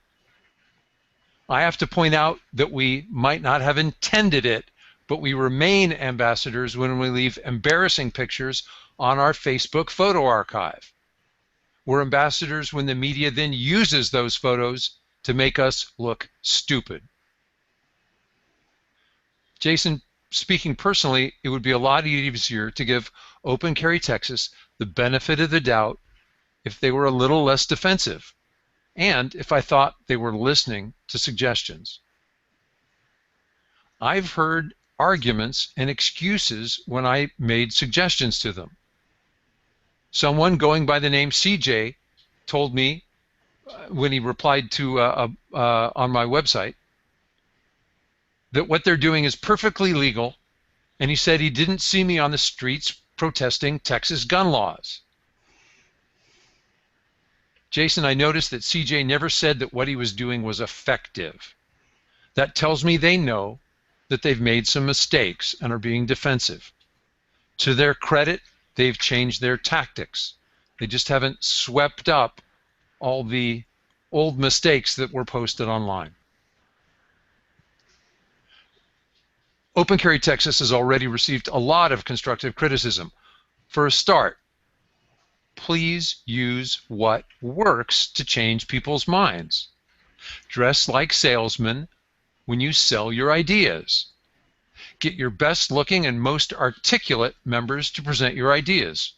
Present them from a booth wherever people gather.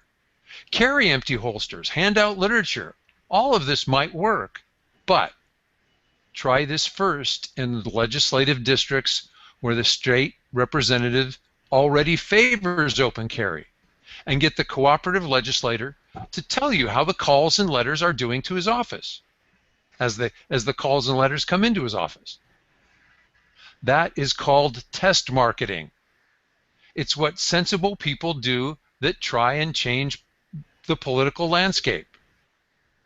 Test marketing would have told Open Carry Texas that having ARs hung on their chest rig was not effective in persuading the general public to pass open carry of handguns. Wearing rifles in public without test marketing is called amusing yourself. It's not a success if it generates bad publicity across the entire U.S. Jason, the public relations professionals call that a clue. Now, I have listened to some of the discussions in amongst Texas activists. Some of them have said that Governor Rick Perry is really the problem with passing open carry legislation. So maybe the calls and letters have to be directed at him. The Texas NRA representative knows the answer to that, but she isn't saying in public. I just want to say thank you, Jason, because speaking personally, I'd rather be criticized by our friends.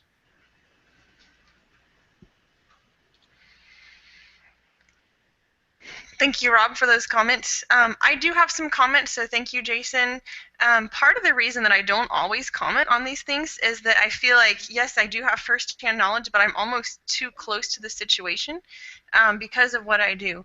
But what I'd like to do now is just go ahead and bring out some things that I haven't heard discussed, to throw out some questions for listeners to help people think about this issue maybe in a different light.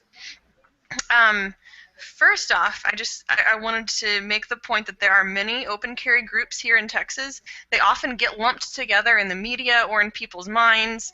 I'll very often see a photo of certain open carry activists from one group, and people are saying that they're from a different group.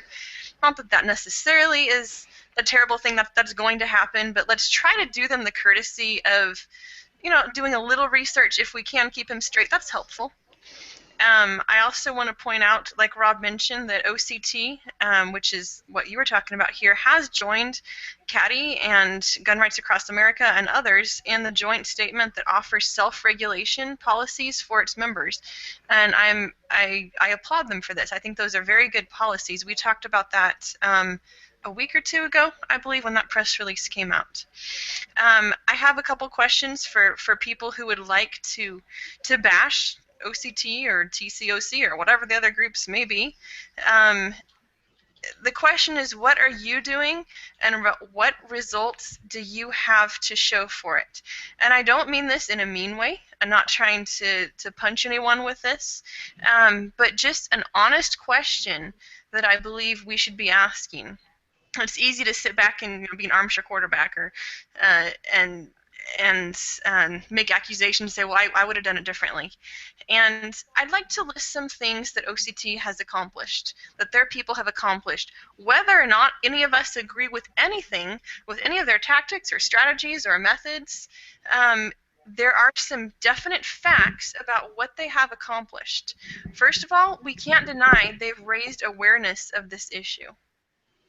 Second, they have huge numbers of people who are now engaged and involved. They're actually standing up and taking a part instead of sitting back and being complacent and letting somebody else trample their rights or save their rights or whatever somebody might want to do. There are huge numbers of engaged activists. Not only are they engaged in open carry walks, but guess what? Do you know how many delegates there were from OCT at this past convention? Do you know how many of them?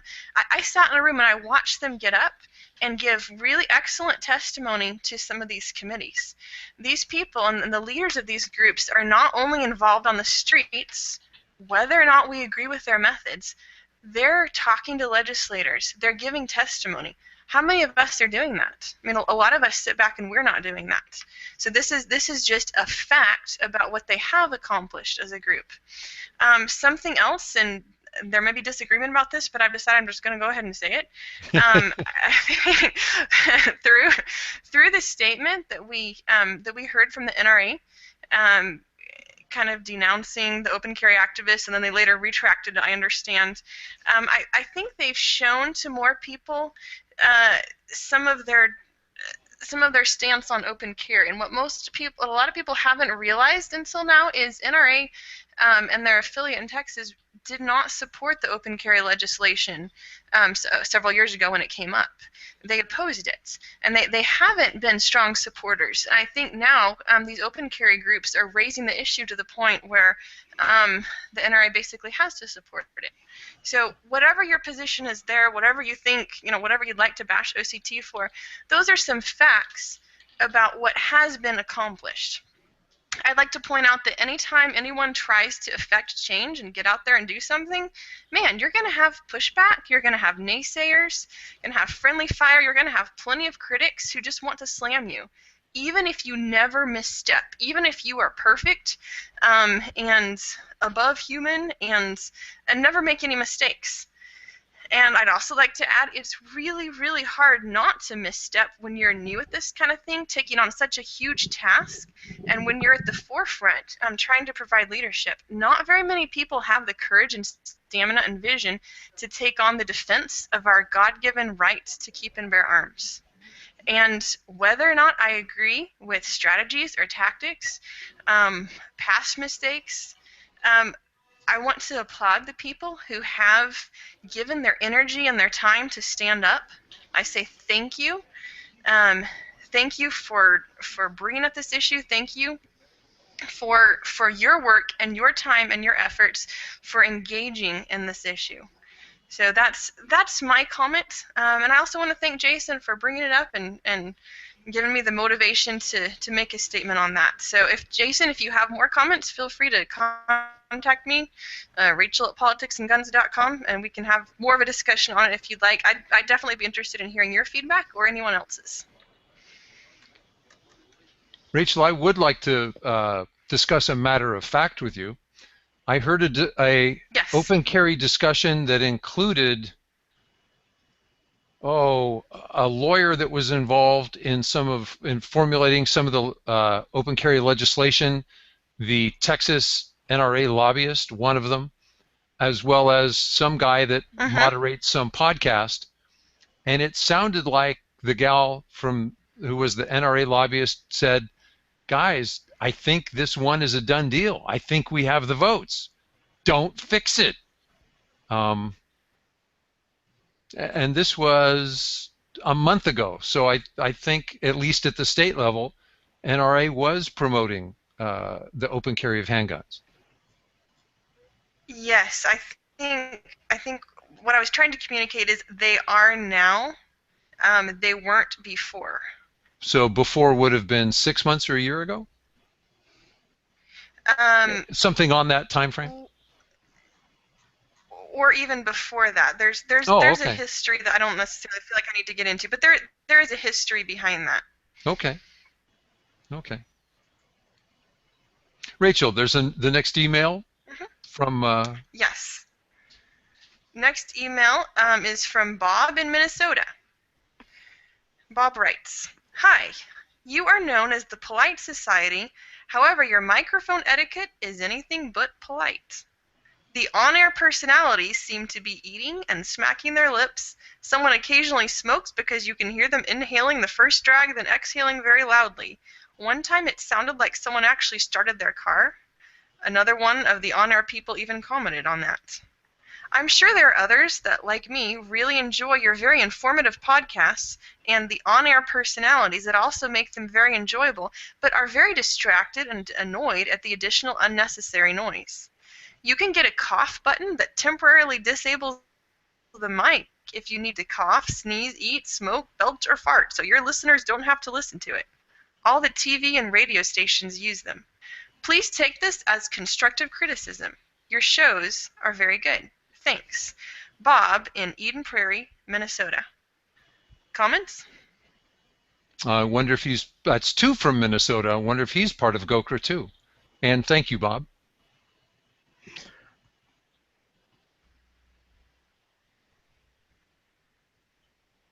I know for my own sake, I do try to hit the mute button when I'm going to go to cough because I can feel it coming on. Bob, thank you for putting up with a bunch of amateurs learning to be better. I think we'll remain amateurs, but we can attempt to have a professional show. We will try. Yes. Well, the Polite Society download app is out on Amazon for Android, and the iPhone app is available in iTunes, and it's called Podcast Box. They are located by our old name, Politics and Guns. Hot links are in our show notes. We're experimenting with the show all the time, so please send us an email to tell us what you like or dislike. You can contact the show by email onair@politicsandguns.com to hear your email read on the air. If you would like to email any of the hosts directly, just email their first name and then add @politicsandguns.com. Or call 605-215-1438 to hear your voice on the air. That's 605-215-1438. Also, please check out Kathy Jackson's Cornered Cat training classes. Her next class that still has seats available is the weekend of July 12th and 13th in Walla Walla, Washington. go to corneredcat.com for more classes and details. Rob, any new posts from SlowFax you want to mention? I put the link to Judging Open Carry Texas in our show notes. John, how about you? Anything from your blog? Only one thing, I guess. It was something that Shannon Watts, who we discussed earlier, one of the 15 people in People magazine, she claims that she gets zero salary from Everytown or Moms Demand Action or whatever. I just don't see her as being that altruistic. I know she's a one percenter, but I don't see her being that altruistic. And I'd like to say she may be absolutely correct that she does not get salary, but that doesn't mean she doesn't get compensated. Mark Glaze, who used to be the executive director for Mayors Against Illegal Guns, never showed up as a salary in their Form 990 or their tax form filings. No, because it was run through a consulting firm that he worked for, and they paid him. But $220,000 a year to a consulting group, there's some compensation going on. Yeah, that's a lot of money for coffee cups. Yeah. So she may be absolutely correct. She doesn't get salary, but I'm saying I really doubt that she doesn't get compensated one way or another.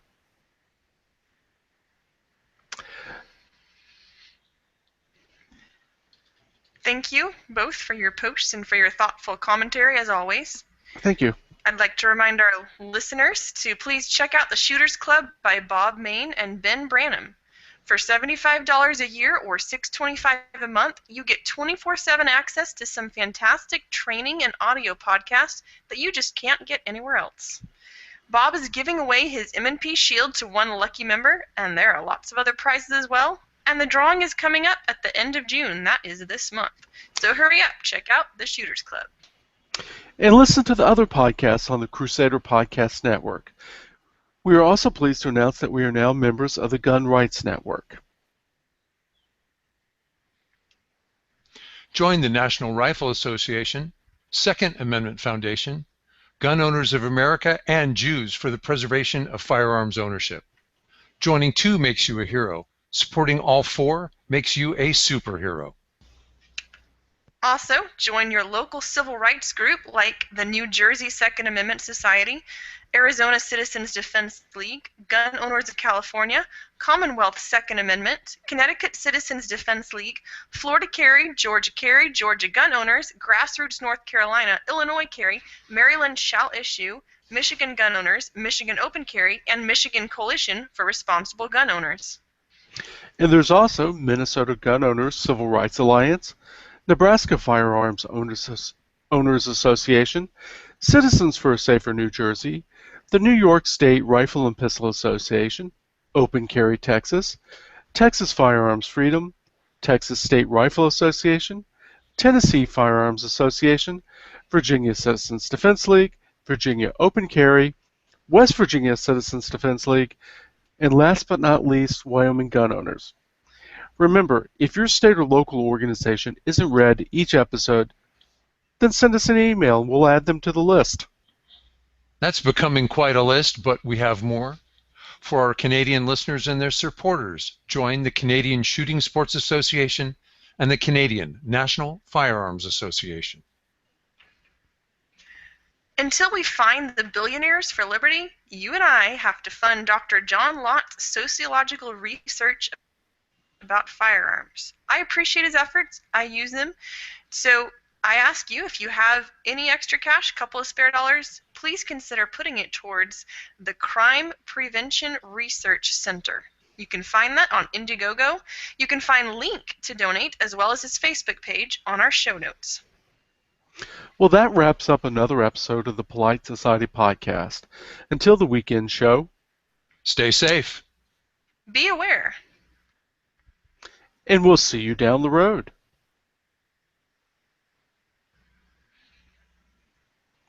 We'd also like to Go ahead, John. I'm Okay. sorry.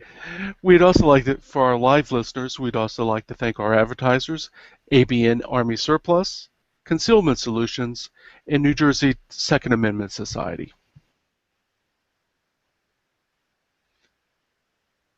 I'm gonna take us off the live broadcast.